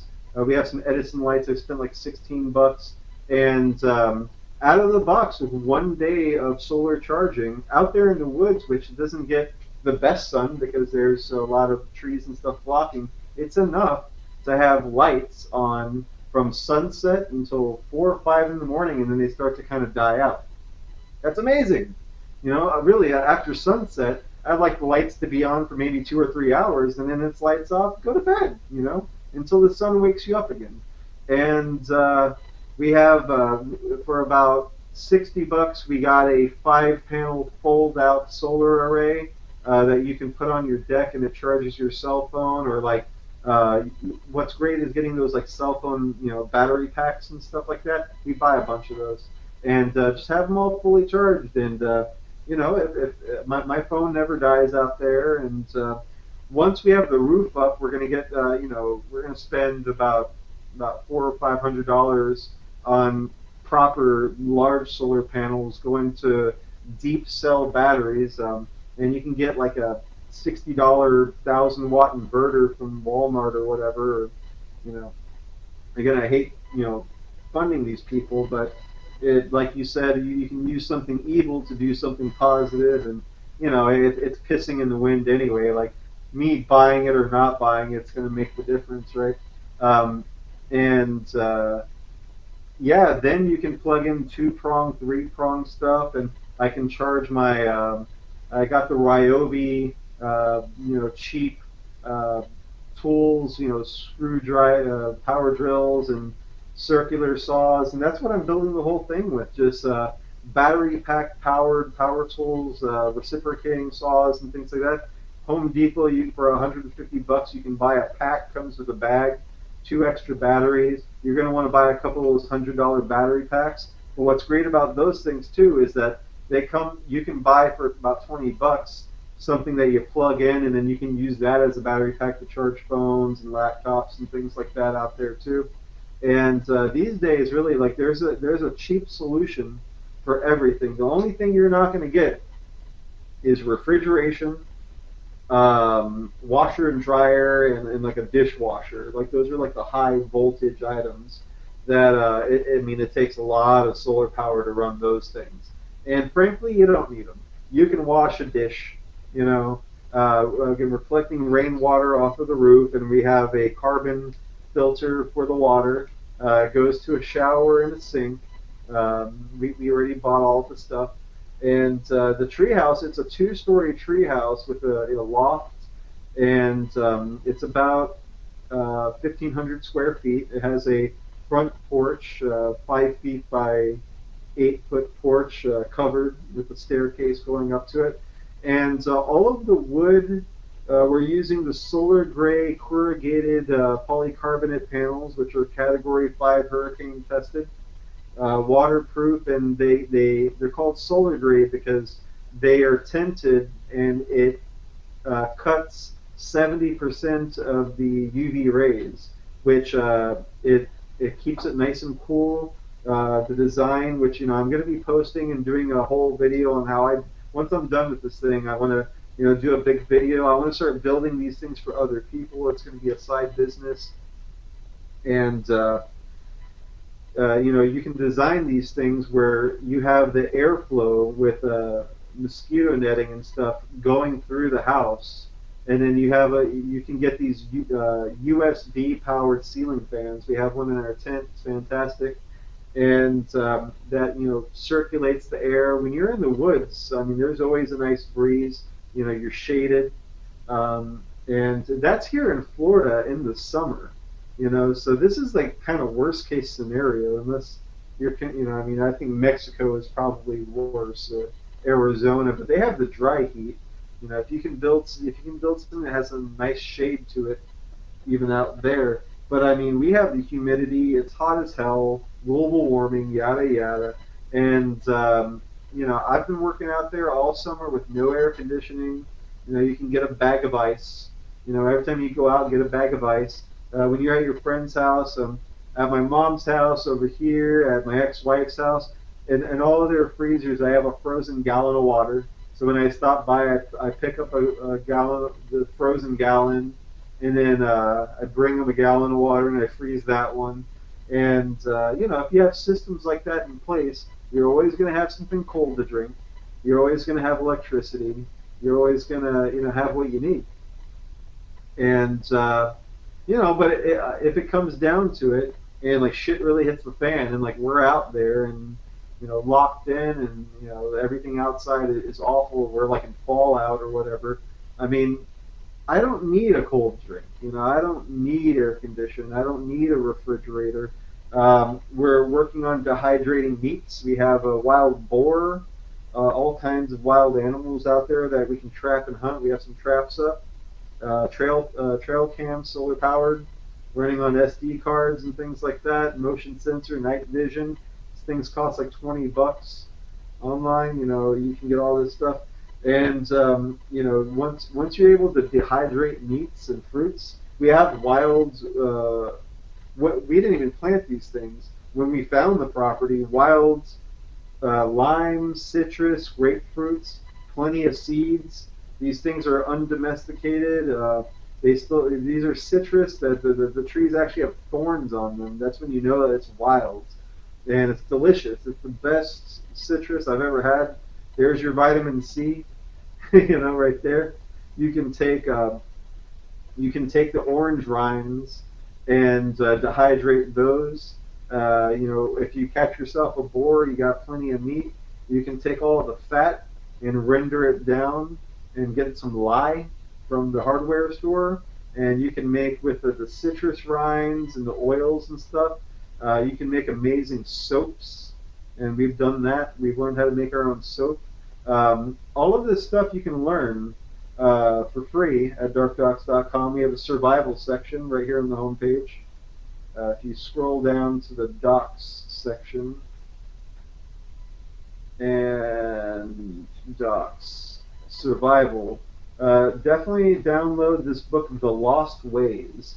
We spent some money buying it and talked to the authors, and they were fine with us putting it up. It's like 500 plus pages of everything you need. These are the methods that have been passed down generation to generation of pioneers, founding fathers of this country, crossing the Oregon Trail and making their own pharmaceuticals and medicines and things off of weeds on the side of the trail and all sorts of stuff, and how to field dress wounds, and how to make pretty much anything. Have a windmill, how to make snowshoes out of twigs, you name it. The most ridiculous stuff that's in this book. Also, in our survival section is the CIA Psychological Operations and Guerrilla Warfare Tactical Manual for the Revolutionary, first published by the Central Intelligence Agency, and distributed by the Contras in Central America. That has a lot of stuff on how to how to deal with all that stuff. We also in the Federal Jack Archive under war, we have a lot of the Army field manuals. One second. Let me take this real quick. Hey, on the podcast, you coming home? Hey, this is Dan. All right, see you soon. That's the This lovely Greg? Miss Ariel Burial of Sacred Owls. Hello. She, with this whole COVID thing, she's working so much. She's a sign language interpreter, and you know, it's crazy how much that is needed now more than ever. And doing all the remote learning, things like that. You know, she's working her butt off and stuff. Um, anyway, yeah, I mean, we have a lot of these resources that are paramount, and a lot of the things that I'm Hey, Dan. doing out there for survival, we've done to, you know, we've learned from these documents. Hey, Christian, I think we have Dan Hinnon here. Dan? Yes. Is this the Great State Call, Greg? Actually, we're on the Dark Dox call first, but Oh, sorry. I was just leaving a meeting. I thought I could get you guys. What time does the other call start? the other call, I think we're going to start around sometime after 8 p.m. So for you, I think you're Central. Well, it's probably 8 p.m. for you now. That's why. There you go.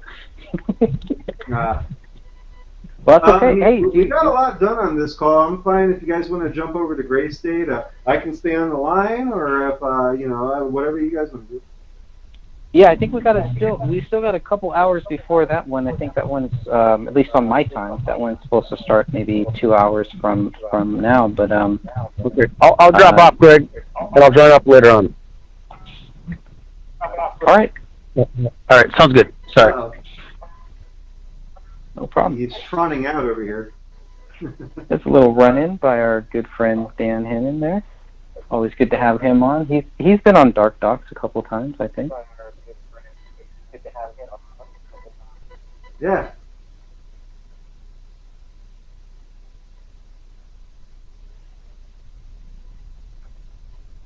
Well, let's see, what else do we got to, yeah, can you hear me? Okay, yeah, it was kind of There's a delay. doing Yeah, all the of a digital sudden. lag thing for a second there. That's okay. It's all right. Have you Yeah, seen sure. the movie Trump Card? No, I still haven't seen that one yet. You heard about it? Yeah. I stole it off of. I actually paid the $5.99 for YouTube, and I OBS Studio recorded it, and then I cleaned it up in Sony Vegas Pro and uploaded it. It's kind of large, so you're going to want to right-click and save as because streaming it is kind of laggy. What I've been doing, I want to find a better way to do this, but I've been compressing a lot of the videos on darkdocs.com by uploading them to YouTube. But now, actually, I can do it on BitChute. And yeah, I just uploaded, if you go to bitchute.com/darkdocs, I just started that, and I uploaded Trump Card over there. And there's if you search for a BitChute downloader, BitChute is, it's actually, the compression rate is nice. You know, I'm uploading it to, I used to do it to YouTube, but you know, YouTube censors everything, so But now that I know I can do it with BitChute, it's nice because you can upload, like the Dark Docs movies, for example, Sacred Owls, They Are Here to Save the World. It was like 20 gigabytes. It's like, I mean, granted, it's like 3 hours and some change, but it was like 1080p high resolution, you know, which is fantastic. But it's too big to download, even if you have a good internet connection like I do. It's still laggy. But when I uploaded it to BitChute and then downloaded it from there, it compresses it down to like a gig, you know, which is like reasonable. So I've been going through the archive and kind of compressing some things because some people are like, I can't watch any of this. You know, if you're going through like a 4G connection or you don't really have good Wi-Fi or something, it's just you're going to keep getting the spinning circle of death, and it's not going to load. So we've been doing a lot to do that. But yeah, Trump card is fantastic. In fact, I'd like to play a little bit at the beginning to kind of give you a taste. But this guy is awesome. I want to watch more of his movies. Let's see his name. I'm going to give you a little synopsis, and then because you're a Trump guy, and this guy is an interesting perspective. He's like a Indian American immigrant who, under the Obama administration, was arrested for for his journalism, and Trump gave him a pardon when he got into office, which is pretty cool. But yeah, here's a little bit from the Beating Socialism, Corruption, and the Deep State. The United States has always been a home for those suffering under socialist regimes across the world, but all of that is a great risk in the hands of today's Democratic Party run by Joe Biden, Bernie Sanders, and AOC. Written and directed by acclaimed filmmaker, scholar, and New York Times bestselling author Dinesh D'Souza, Trump Card is an expose on the socialism, corruption, and gangsterization that is now the Democratic Party. Whether it is creeping socialism from Joe Biden or the overt socialism of Bernie Sanders, the film reveals what is unique in modern socialism, who is behind it, why it is evil, and how do we work together with President Trump to stop it. And something that is really, to me, a bombshell in this film, it's about three-quarters of the way into the film. He interviews a gay male prostitute who is a whistleblower who had sex with Barack Obama, and he's friends with a guy who had sex with Beau Biden and was actually killed in his home for being, for speaking out about it during the Obama administration. And that interview is shocking. I learned about this whole thing from the No Agenda show with Adam Curry and John C. Dvorak when they played the clip. So I was like, "What? Wait, what?" And I purchased the film on YouTube and then downloaded it. But yeah, here's a little bit from the beginning of that film. It's some pretty hardcore stuff. Nothing like that in the beginning, but it's a good setup for the film. Dox.com is a free open source archive of videos, audio files, PDF documents, and more. Stream and download anonymously. No membership fee, no annoying advertisements, no registration required. Just freedom of information. Download directly to your device with one click. Watch whenever you want. This is information warfare.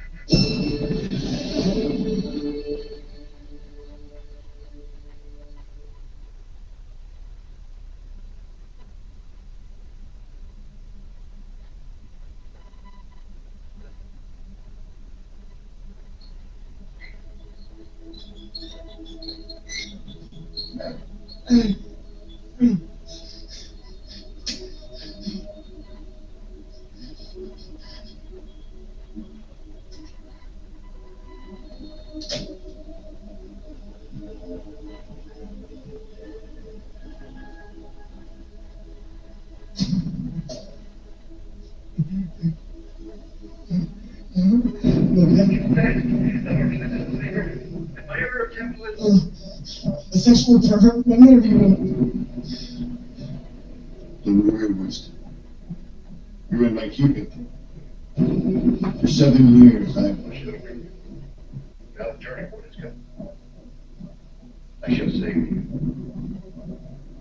I shall make you perfect.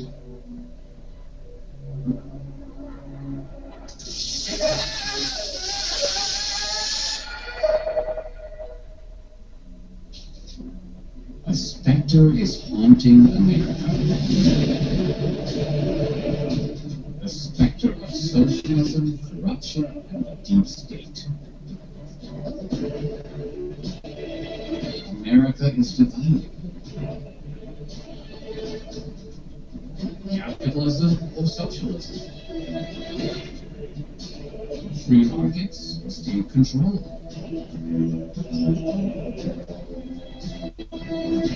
Innovation and wealth creation or stagnation and poverty?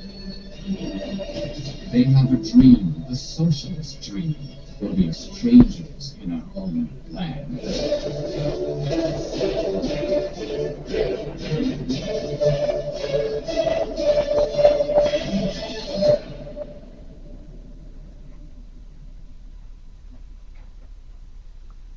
Well, there you go. It kind of sets the stage for the whole thing. It's a great film, hour 43. It's not too long, and I mean it covers everything from you have Michael Moore lying about in his film Sicko about the communist Cuban medical system and how it's so superior when really the one hospital he went to is the one that the Cuban military elite go to and foreigners that can actually afford to pay for it. Meanwhile, all of the other hospitals, they don't have the facilities to sterilize the old 1940s syringes that they recycle, and they have like roaches and rats running around. It's disgusting. He actually went to those hospitals and things like that, and so many more just like lies, and he deconstructs all of the promises made by democratic socialism and all of those things, and and why he is a Trump supporter and things like that. So I thought that was a really interesting perspective, as far as that goes. While we're playing clips, I did want to jump back into COVID and just play the very beginning of the second pandemic. It starts off with some clips from Event 201, which I've never seen before. I knew about Event 201. I didn't realize. I thought it was more of like a think tank, like Project for a New American Century, Rebuilding America's Defenses, kind of like a fax machine and some emails sent back and forth. But no, this was a whole like televised. You got to see this thing. It's crazy.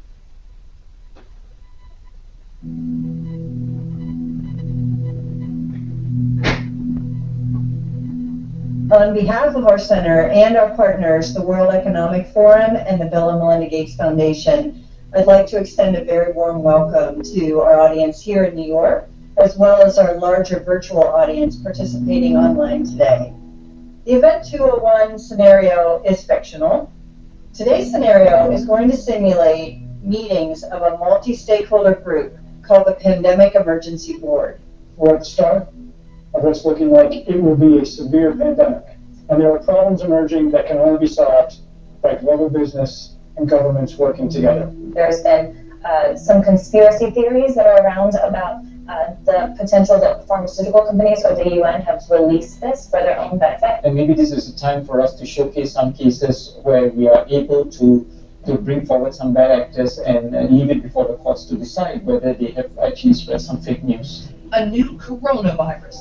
Infected people got a respiratory illness with symptoms ranging from mild flu-like signs to severe pneumonia. In related news, a significant demand for personal protective equipment like N95 masks and gloves are on the rise. Patients are overwhelming healthcare facilities. People are avoiding public spaces out of fear of infection and in compliance with public health recommendations. Our U.S. affiliate has just released polling results on public expectations for a vaccine, and 65% of those polled are eager to take the vaccine, even if it's experimental. I'm not optimistic about having the vaccine in time to be relevant during this pandemic. With enough money and political will, anything is possible. Penalties have been put in place for spreading harmful falsehoods, including arrests. If the solution means controlling and reducing access to information, I think it's the right choice. What exactly are the risks and benefits of staying home from work? Absolutely, we need to save lives, but we literally cannot afford a heavy-headed response that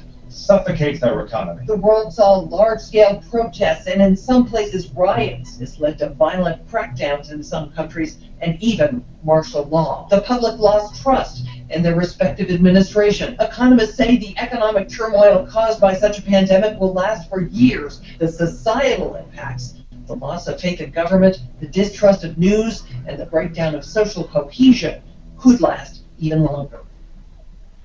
We have to ask, did this need to be so bad? All right, so what you just saw was a simulated event. All of that production, the news reports, and everything, that was from October of last year, October 2019. That was 5 months before the pandemic. They have all of these actors that Bill and Melinda Gates Foundation, the United Nations, and all of these people, Tony Fauci and all of them, got together and they predicted the future, that they were going to have, all of these social distancing, mask shortage, glove shortage, N95, that they were going to have riots, that they were going to have be cracking down on conspiracy theorists, and if they have to censor information in order for safety, then that's a good idea. Right then and there, they admitted that they planned all of this. This is a pandemic. They tested it all out, and they saw how it was going to, be accepted by people. Excuse me. And then they had a focus group. They had feedback, and then they actually rolled it out months later. What do you think about that, Greg? Well, the first thing that I was thinking about this is when I first heard about this was probably a couple months after all of this happened. And this was sent to me by a friend, and he said, you need to look at this. So I looked at Event 201. The first thing I did is I pulled all of their videos. I took all their videos, I made sure that I uploaded them to my YouTube channel, and I backed them up, so we have all of them. The second thing that I noticed, if you go to their website, they have a disclaimer that came out after the pandemic, I think in April, and they basically, let people know. I'm talking about whoever is responsible for the website for the 201, the Event 201. Okay, so they have a disclaimer on their website, event201.org. I don't know what their website is, but whatever it is, where they say that it's coincidental, that whatever happened, it's coincidental. Now, there's a couple problems with this, obviously, because it's too coincidental. And we have. Right. And the other thing is that if you go back and look at when did this first thing start, it started in October.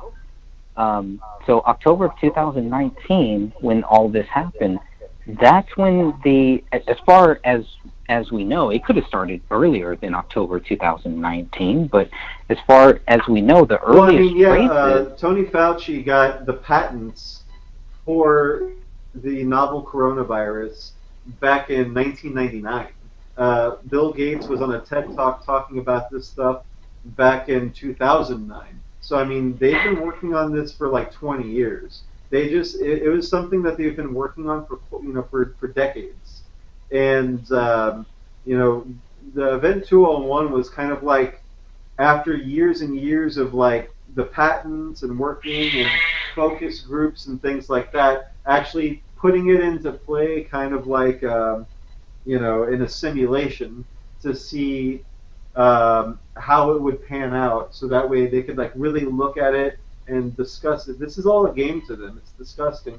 And I mean, you're right. There was, talks and scares. I mean, this goes before, COVID-19. We had SARS, CoV, 1 or whatever you want to call it. And then before that they had the swine flu epidemic and stuff. They've been working little by little on these kinds of things.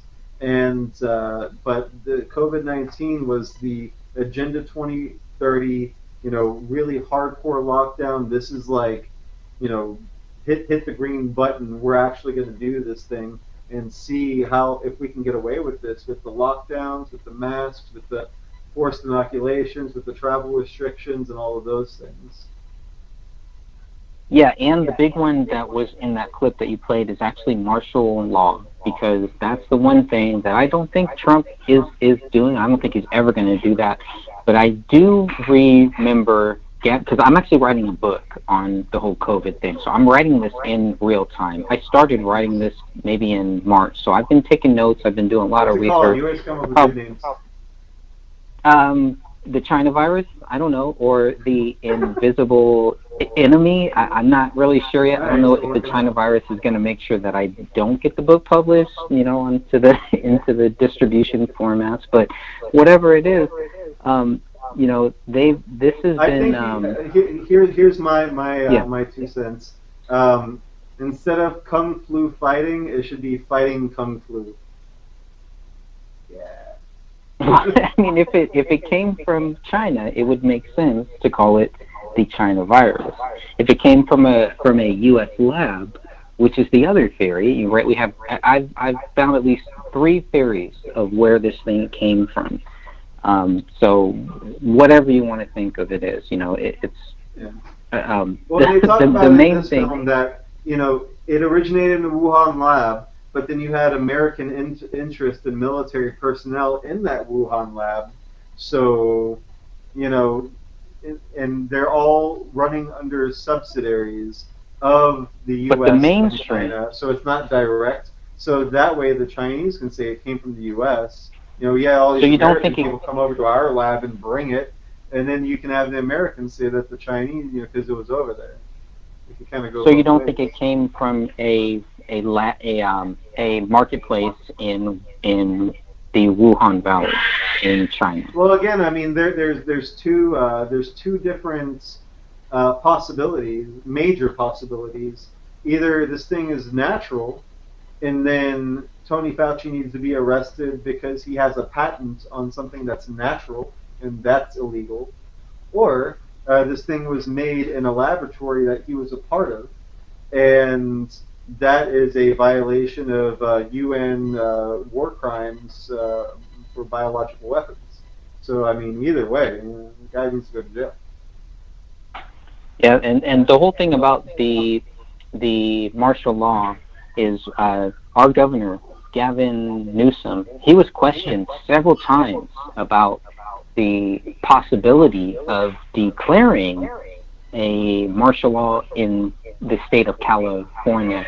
And there were many times where you could see he was purposely trying not to say those words because he didn't want, this is a polished politician. So he wants to make sure that he's not quoted saying the actual words for martial law. Yeah. So he was very careful. It's a curfew. Yeah. Like with children. Right, which is weird. I don't know how you flatten a curve. I've never. If you know what a curve is, the COVID virus you don't comes out at night.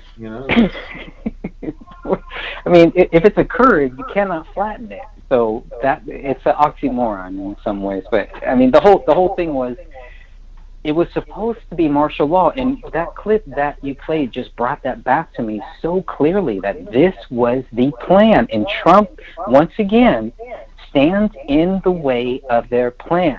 In some ways, from my view, he does stand in the middle of the deep state and us.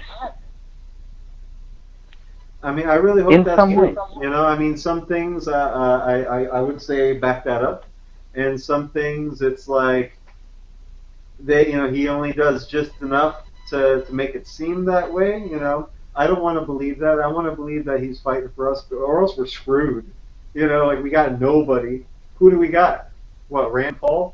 Who do we got? Yeah, we always have Jesus. We got Jesus Christ. That's good enough for me. Oh yeah. Well, that's where I stand. Unfortunately, Jesus Christ doesn't have a Senate seat, so you never know. You never know. He puts people there. He takes them. If you believe he's a Christian and stuff, and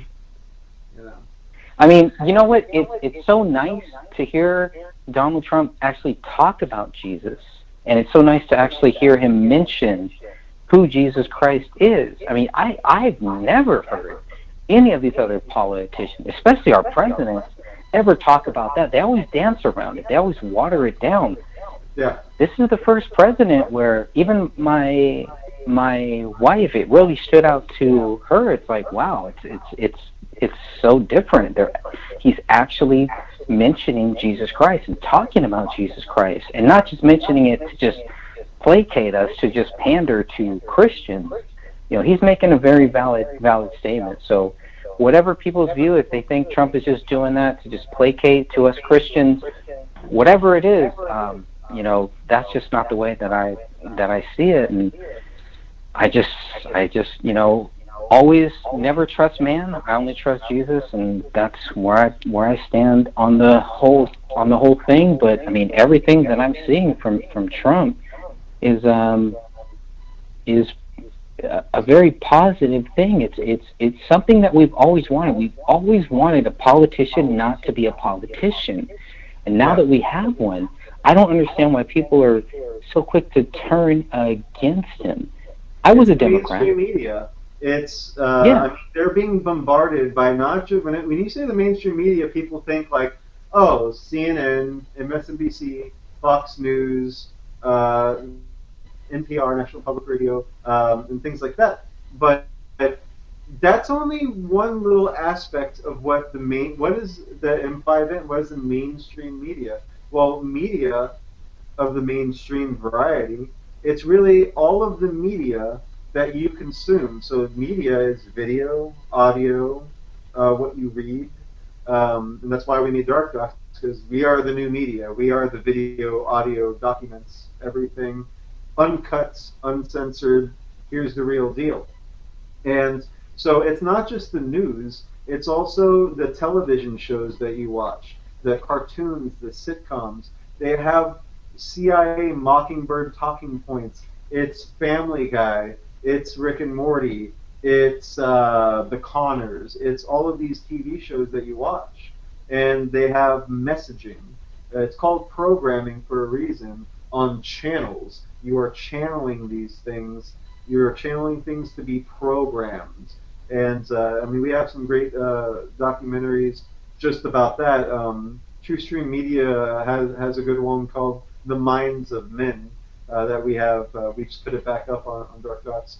And it goes into what all of these things mean and why they're called that. But it's not just the TV shows. It's also the movies you watch. It's also the podcasts that you get from all of these mainstream sources, and then you have Google being when you search for something, you Google it, and they're censoring the information and giving you certain messages based on that. They in Pandemic 2, they break down all of that when you search for something on DuckDuckGo versus when you Google it.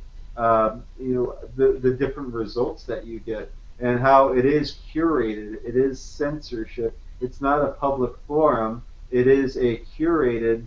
They pick and choose what they want to show and what they don't want to show. And then the things that they don't want to show, they also have media that goes against that and discredits it. And then the things that they do want to show, they have all the fact checkers and things like that run by the same companies and the same interest groups that it's all controlled. And then it goes even further than that. It's it's in the commercials of all the major corporations, all the messaging. Now all of the commercials that you watch on Hulu, for the bank or the restaurant or this or that. Oh, the theme park. Oh, we have a hands-free. Stay in your car, curbside service, social distancing, face coverings, and we're sanitizing all surfaces constantly. And they're acting like they can just bleach everything and then sterilize the world. And that's an interesting phrase, sterilize. When we're sterilizing surfaces, they really want to sterilize us. They really want to make sure that we don't have kids and that they don't have kids and that it's not cool to have kids. And if you get pregnant, it's cool to have an abortion. Go to Planned Parenthood. It's easy.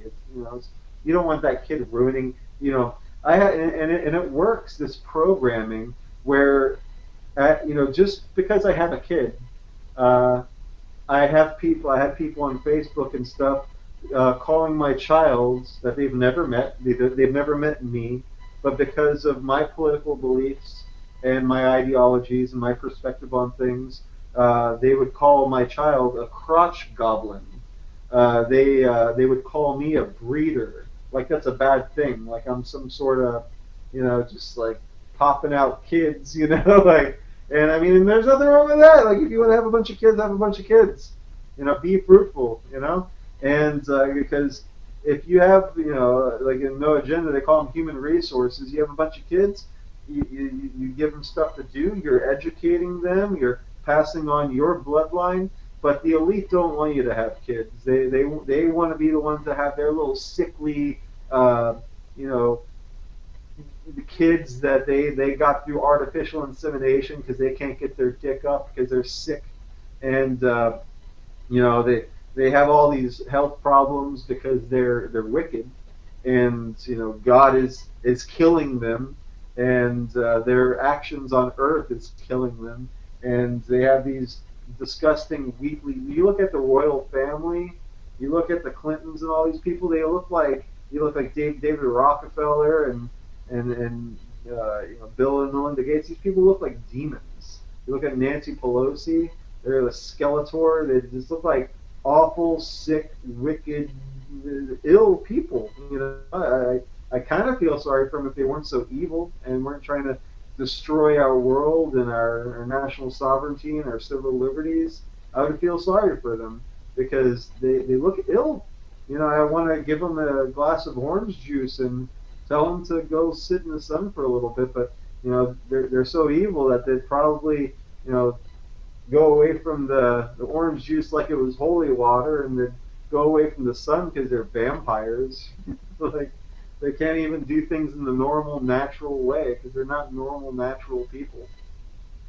Um, it's sick, but it works like a charm. You look around, you go outside, you walk around, you go to a city, you go to Target, you go to Walmart, and you see all of these people wearing a mask, and it doesn't make any sense. And then you try to tell them, hey, that thing's going to give you bacterial pneumonia. And Tony Fauci actually signed a paper about during the Spanish flu epidemic, the majority of deaths weren't from Spanish flu, it was from bacterial pneumonia from wearing masks. And he signed a paper about that that just came out recently. And we're going to be doing more I need to read that paper now. But I heard from very reputable sources that he signed this paper, and that's exactly what happened during the Spanish flu epidemic. And yet here we are, same guy, telling you to wear a mask. And but yet these people, again, they don't research. They do as they're told. They don't want to get in trouble. They don't want to start anything. They don't want to argue. So they will do what they're told. They will wear a mask. They will shut up.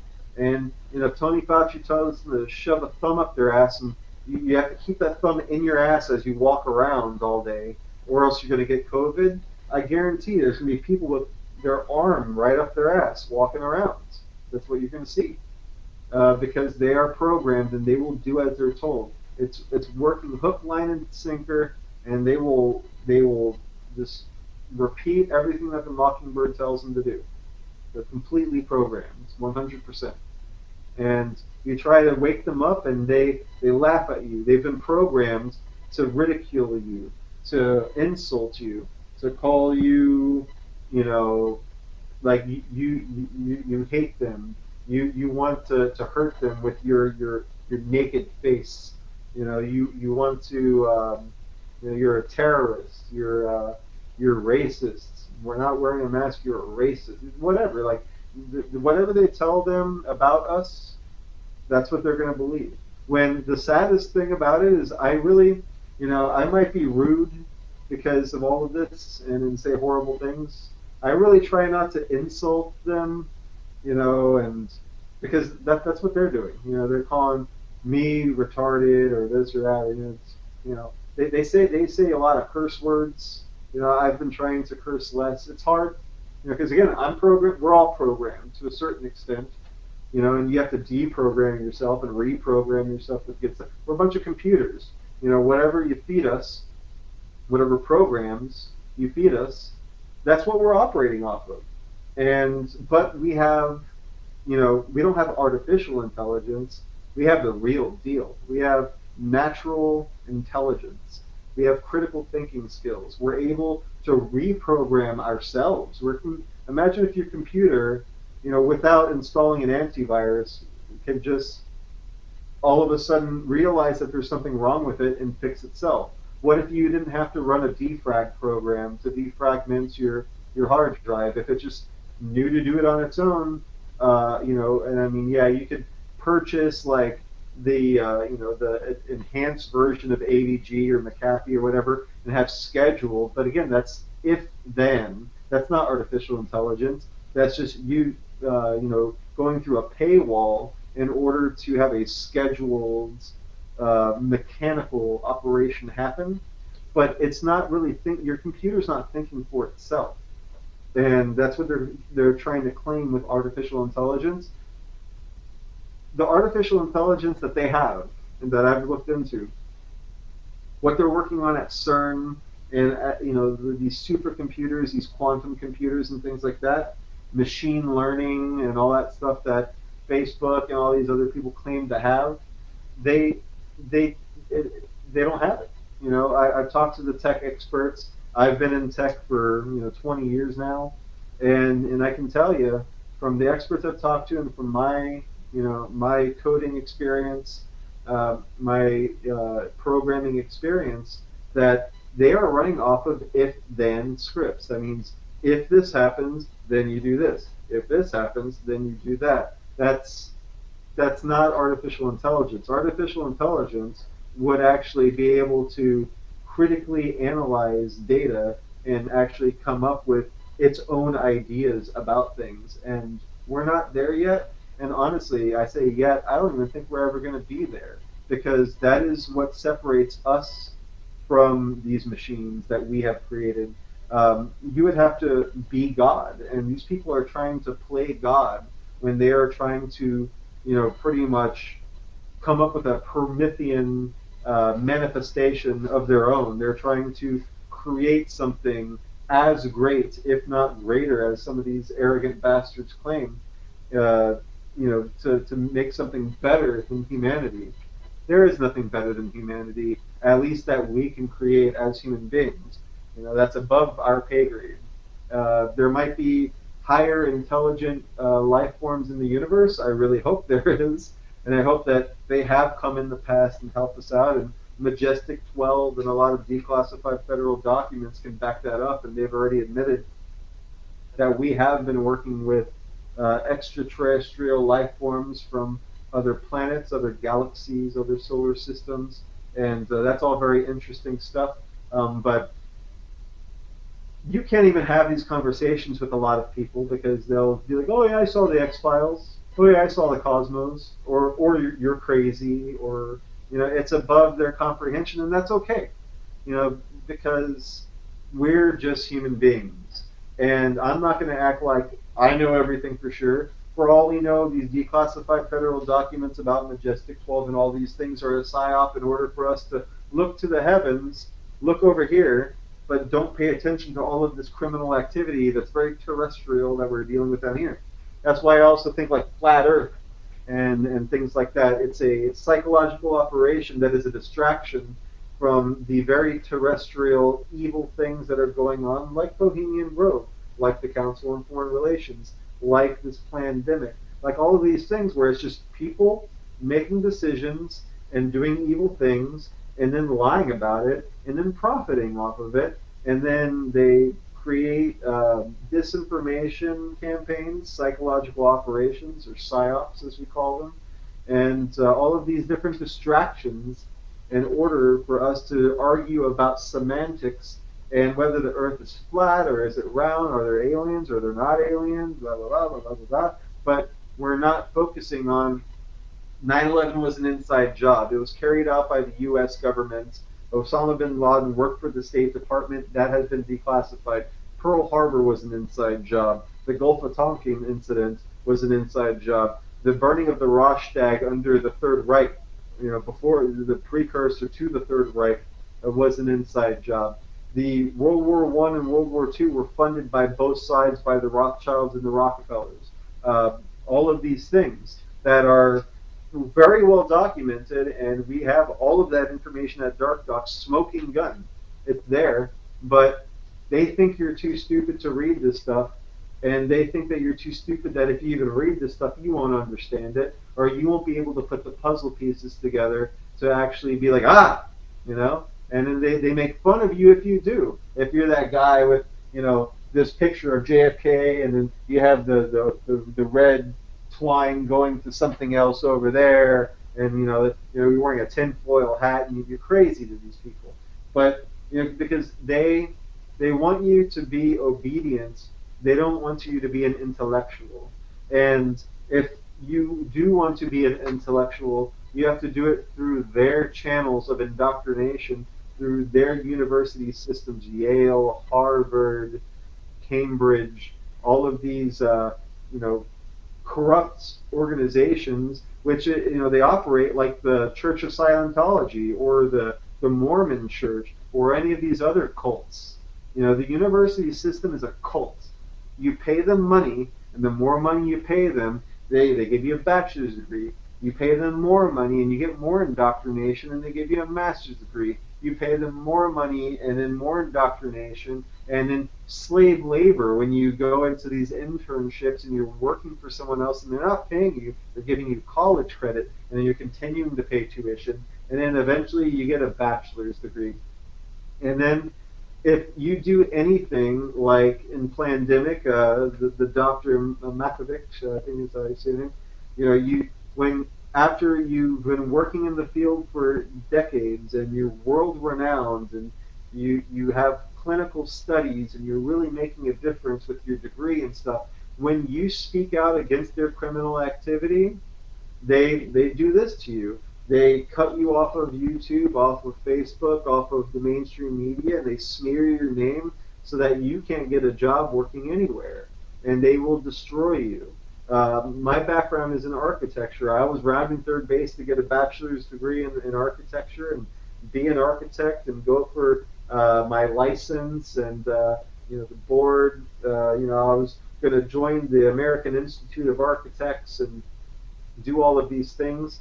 And then as I was, I'm 9 credits away from getting my bachelor's degree, and I noticed things that were really corrupt within the Florida International University that I went to, and when I spoke out about them, and then they were trying to get me to, we don't have the classes that you need to graduate. Oh, okay, well then just give me my degree. Oh, we can't do that. Can you get your friends to sign up for the classes? Then if we get enough students in these classes, I'm like, I'm not your recruiter. I don't work for the university. You are working for me. I'm paying you tuition. Just give me the class. If you don't have the class, give me the degree. I'm willing to take whatever tests. I have been here for 6 years, 2 years undergraduate, and then 4 years going towards the degree. And I've jumped through all the hoops. I've spent thousands of dollars. I have spent hundreds of dollars on architectural models and sleepless nights building these things and reading these books, and for what? And then once I get the degree, then you pay money to take the test. And then I have friends that are actually practicing architects, and they were like, yeah, it's now I'm getting sued by this guy, because the contractor didn't do this right, but because I'm the architect, and even though I'm paying for liability insurance for all of this stuff, he's still going through the ringer. And whatever your degree is, it's not there. It's not yours. It's not there forever. There's going to be something at some point that you're going to have to make a decision to either, bite your, shove your morals down, way deep down and look the other way while things are happening that you disagree with in order for you to stay in your profession. Or if you become a whistleblower and speak out about you, they will destroy your name. And that's how these cults work. And that's when I decided I was not going to be a part of it. And and young people that are like, oh, I'm going to go to college and do this and that, like, I feel bad, but I hate to rain on their parade, but like, don't do it. All of the information you need for the majority of things, you can learn on your own. It's all out there. We have the internet at our fingertips. We have all of these databases, all of these different things where you can learn. And I mean, of course, to be a doctor or things like that, you need a degree in order. They make you go through all those hoops in order to get that job. And if that's what you want to do, go for it. But I'm telling you, it's a hard road, and there's going to come a time where your morals are going to be in question, and you have to make these decisions. And you're either going to just look the other way, keep your job, or you're going to have to, stand up for yourself, and your name and your career is going to be over.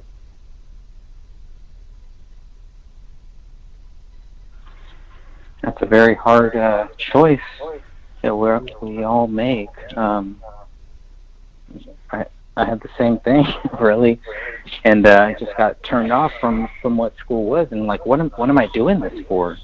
It's like I'm going to get trapped in the system where my options for jobs are going to be, different. It might be better, but it might not be better. So am I going to spend all of this time to just end up getting a job that I'm going to have to sell up my soul and my morals and my principles for? Or would I rather just take some hard labor job, some job where I don't have to do that?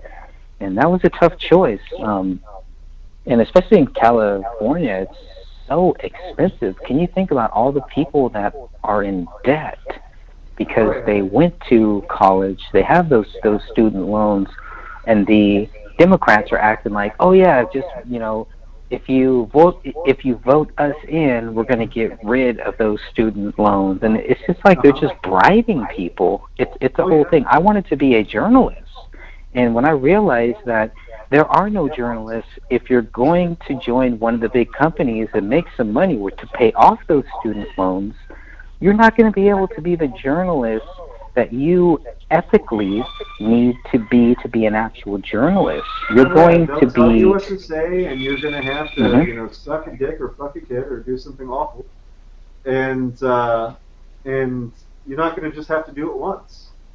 You are going to be their bitch, and you have to do whatever they tell you to do, say whatever they want you to say, and that's the way of it. Unless you want to end up like like Abby Martin or some of these people, and there are some places where you can get away with actually being a real journalist, but you're not going to make a lot of money, and you're going to have to take on your own. You have to be an entrepreneur, like a lot of these real journalists, like Luke Radowski. Boots on the ground, going places and actually filming and interviewing and stuff. You're going to have to work with corporations that you agree with, that like you and are willing to pay you money to sponsor their products. And that's the same way the big guys work too.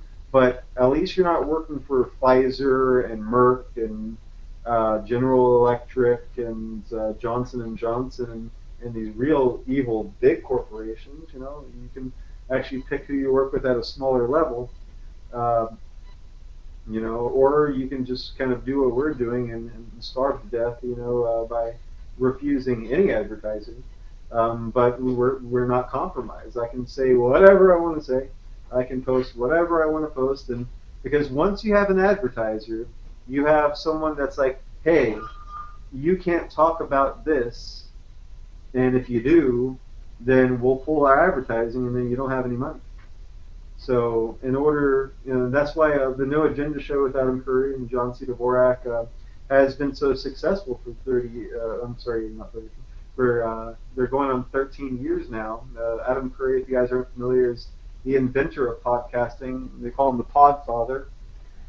And John C. Dvorak, he worked for PC Magazine as a writer for years. And once he started covering 5G, they fired him. And so that's when he started going full time with the thing and with the No Agenda podcast. And they're what's called value for value, where they work all week, and Thursdays and Sundays they do these 3-hour podcasts, just like we're doing right now. And they research a bunch of stuff, just like we've been doing, and we're bringing to you. And you have people that donate to the show, and they become producers. And then there's executive producers at certain dollar amounts. I mean, people are donating $250, $1,000 an episode, and they'll read their letters on the air and stuff. And eventually, I'd like to get enough listeners to this, now that we're starting up again, where we can actually get those kind of dollar donations, and we would like to read what you guys think on the air. You can email us and stuff, and so we'd like to start that right now with season 2 of Dox Digest. If you click the help button right here at the top of darkdocs.com, that will take you to our PayPal page. Also, we have if you scroll down to the bottom, we have our Cash app, cash.app/darkdocs. And anything that Greg is on, I'm going to split 50-50 with him. Yeah, the little red thing, Cash App. And then, this will take you to paypal.me/Sacred Owls. It's all us. All goes to the same place. Dark Docs, Sacred Owls, childlivesmatter.org. It all goes to us. And we put it 150% into this. I will match what you donate. We put a lot of money into all this stuff. Also, if you'd like to see something for your money, we have a shop now. You can click on shop or the shopping cart. And we just came out with yesterday t-shirts. We got Dark Docs, This is Information Warfare t-shirts. We screen print them ourselves. I've been running Coffin's Print Shop since 1998. I do all the screen printing here in Orlando, Florida, myself.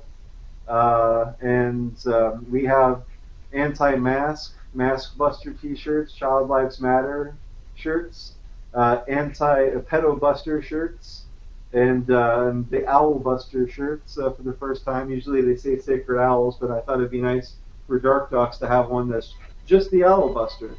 And if you guys have any ideas for t-shirts or stickers, we'd like to, we'll make whatever you guys want. If you have a message that you really want on a t-shirt, let us know. We're printing them ourselves, so I can burn a screen and screen print whatever you guys have in mind. Also at the shop, for $100, we have a 1 terabyte hard drive, thumb drive, really nice switchblade thumb drive that we stamped with the Dark Docs logo. And on that 1 terabyte thumb drive, the reason why it's $100 is because it is darkdocs.com. It has all of the videos, audio files, documents, and a copy of the website, so it's easy to navigate. And then that is all compressed onto that thumb drive, and there's still some extra room for you to save things, or you can plug it into other things. But if they ever take down our website, or you just don't have the time and patience to right-click Save As every single thing in our archive, and you just want the whole thing, we'll mail you a thumb drive with the whole thing for a $100 donation. We also have 2 DVDs out. We have the very first Sacred Owls documentary. It's 3 hours and 45 minutes. Sacred Owls, they are here to save the world. These films you can download them for free, but we have a professional quality shrink wrapped DVDs that come with all the chapters and an insert and everything. And it's us at the Bohemian Grove with Greg and Brendan 2 years ago. It's crazy it's been so long. And also us at the Georgia Guidestones, Boys Town, Nebraska now, the Denver Airport. We went to Las Vegas, and it's covering us on tour and all of our music videos. There's 13 documentaries in total in this 3 hour and 45 minute DVD. Also, Sacred Owls live together at Lou's. It has the Tom Hanks Mouthy Buddha Pedogate 2020 documentary and the James Alefantis uh, expose that they did. Those are great films. It has the David Icke interview. It has Plandemic 1 on there. And during the first lockdown here in Orlando, Florida, Sacred Owls did a live show and broadcast it live on Greg Fernandez's channel.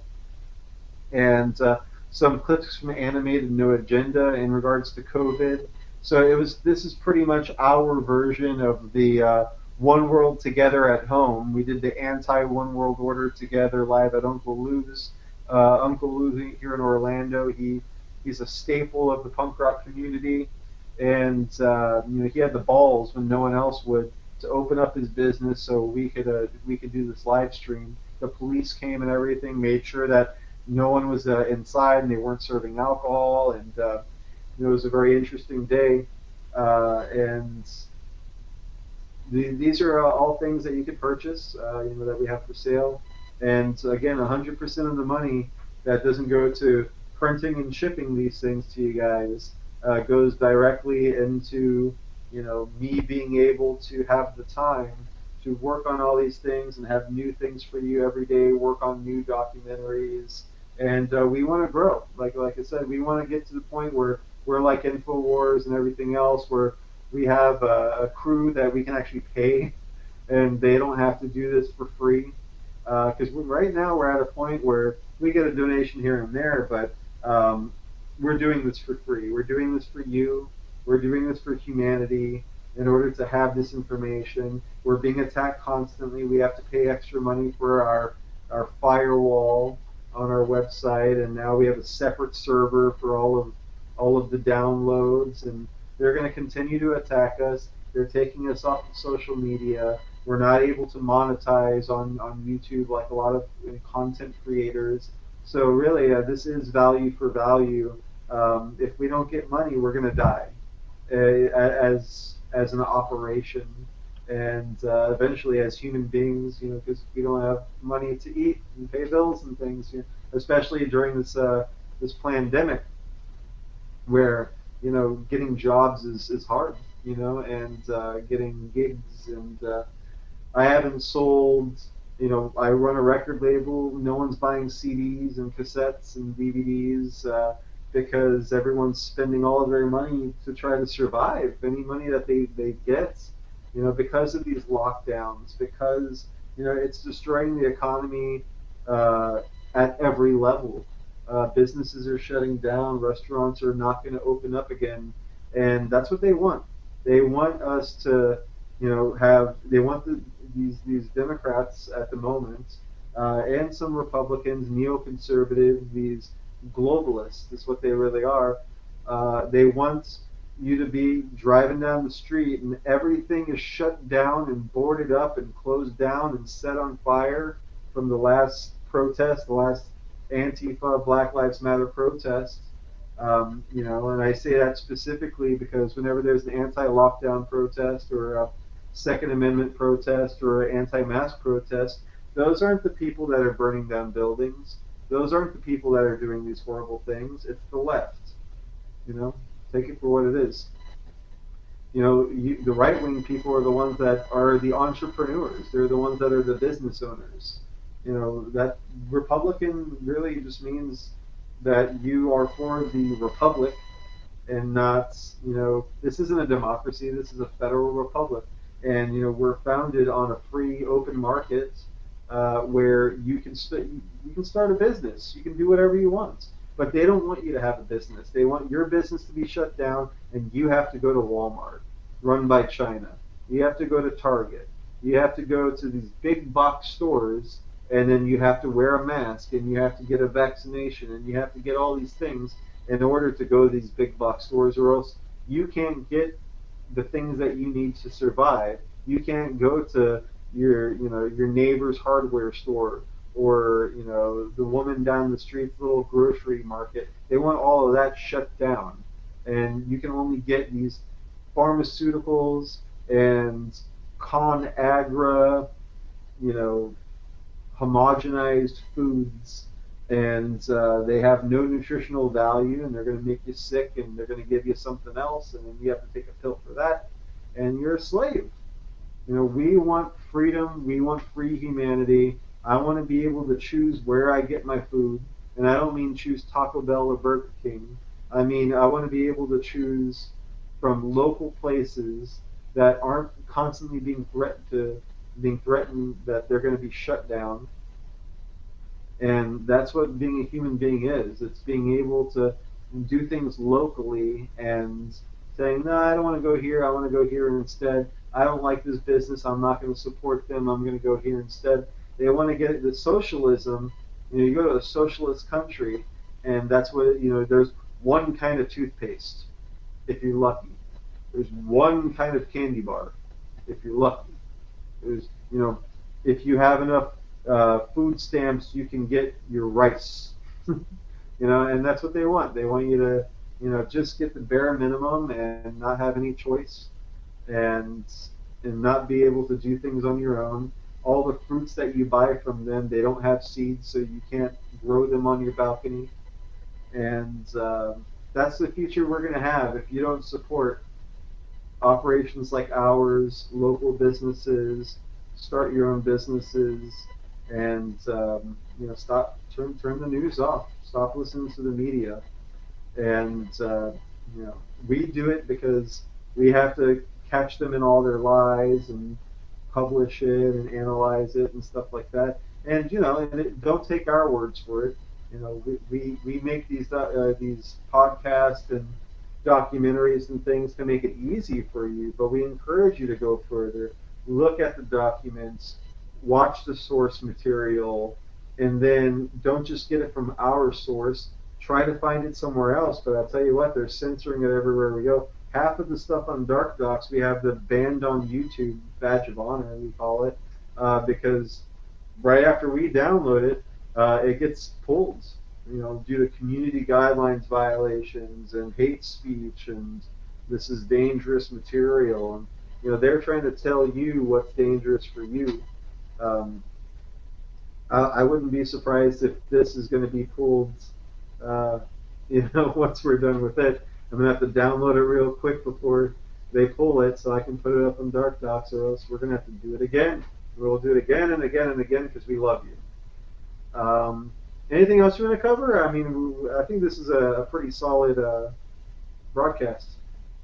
Yeah, no, definitely. I definitely think so too. I think we've covered about everything here, at least for the time being. I'm sure, I don't think anybody knows what's going to happen. You guys tune in to the Gray State broadcast. I'm going to be tuning in. I'm going to shut up for a while because I want to hear what you guys have been up to with the Gray State.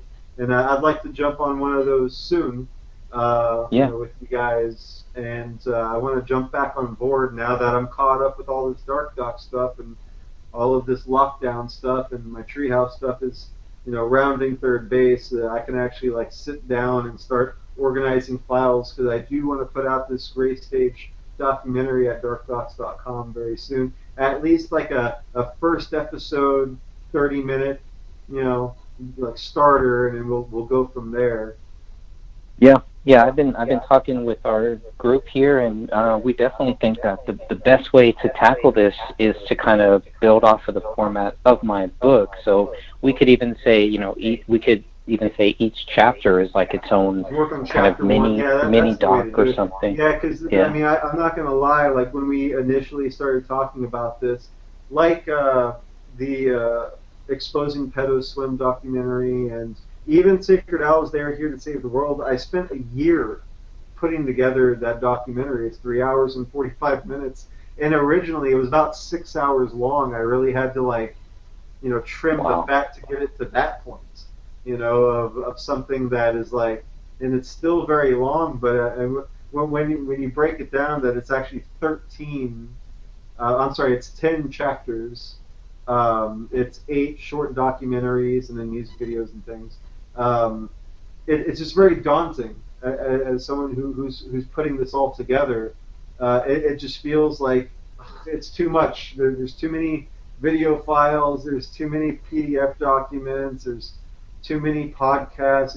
And in your projects, it dwarfs what we have. I mean, there's how many great stage episodes on YouTube do you have now? Well, I have 60? 198. 198. Dan Hinnon has over 50, and I think Catherine has maybe another 70 or 80. That doesn't include our podcast. We do a monthly podcast. So every month, on the first of every month, we will put out a brand new podcast for the Gray Stage podcast. So that's still working on and on and on, but all that's based on the book. So maybe it's a good idea for you to kind of go back and listen to the podcast, and then maybe we just say every podcast will kind of do like a mini doc off of that, and then once it's all done, we'll have a whole documentary. There are a few things, that we need to talk about privately too, that could be associated with the documentary. The COVID thing really slowed things down. I was still in contact with the Apple Valley police, and the COVID thing is, really slowed a few things down. I think that's all I want to say on that, pretty much. But there's so much to it, and it's just about how do we make it easy for somebody who doesn't know anything about this? And that's what I try to do with my book. That's what we try to do with the podcast, and I think that's what we really want to do with your film here, is to I really think it's a great idea to have a 30-40 minute kind of like very simple introduction documentary that kind of just gets people caught up on everything that we kind of know as of this point. So yeah, I definitely think we have a lot to talk about there.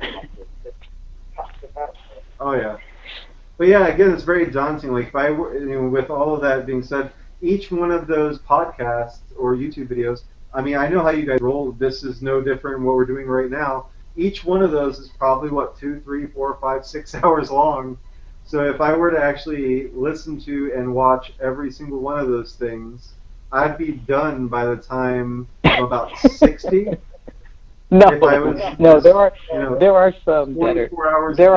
are some of them are short. I mean, some of them can be as short as 5 minutes. Some of them are just a music video with some clips and stuff. But there is a lot. Some of the I remember that we did Dan, you and I did one a Gray State Dox Digest. It's that's right. And under our audio tab, if you go to Dox Digest, we have our first 24 episodes, and it was episode 23 back 5/5/19 of last year. We did the Gray State special.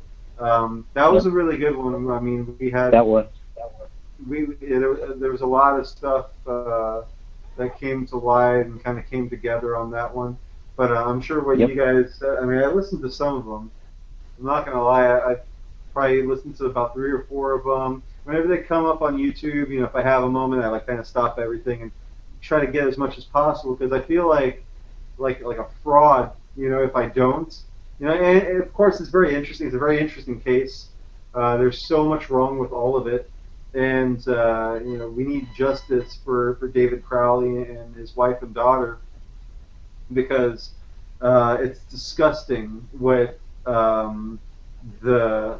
what was this Gray State is what the Netflix documentary, which you're in and Dan is in very briefly, but they screwed you guys over. They screwed over everyone involved with his operation, and there's a lot of sabotage from within, and we really need to do something.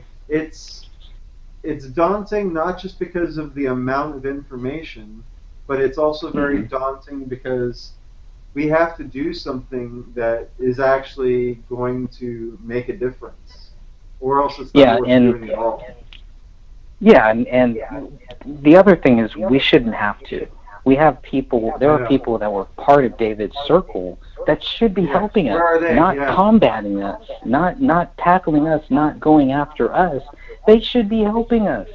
If they really care about these things that they made money off of, that they want to make money off They of, were if they really friends with care, them. they would be hung right out there with with them, them. but yet we're complete strangers and we care about them. Disgusting. Yeah, it's really sad. Yeah. But yeah, man. So I guess that's a good setup, a good place to start. You know, you guys tune in the next hour for Greg and Dan for the Gray State vlog. I don't like using that word. What do you guys like to call it? It's not a podcast because it's a video. It's a video podcast. Yeah. I guess Anyway. I guess it's just another video on the David Just Crowley another case. damn I guess video. just 199, no problem. It's just a big pain in the ass video that you have to watch. So, no, there's I'm sure going to be a lot of great information. I hope you guys got some value from this broadcast. I really enjoyed doing this. I like this format. I'm going to do this again. Let me know what you guys think. I'm going to get a longer HDMI cable. If you guys make some donations, I'll get some more nice things. Make this cool. Make this more interesting for you guys. And you know, we just want to keep making things better, more professional, more interesting, easier for you to digest this information, make it entertaining. And I know we dropped a lot on you on this episode. We hope to have more lighthearted, fun stuff in the future, but the fact of the matter is that right now things are grim. Things are bad. Things are as bad as they've been, and they've been bad for a long time. And they're only going to get worse as long as you guys are wearing a mask, as long as we're, you know, kowtowing to these corrupt, evil people that are running things. Take your mask off. Go out there. Be human. Say no to this stuff. Expose these corrupt, evil people that are doing terrible things.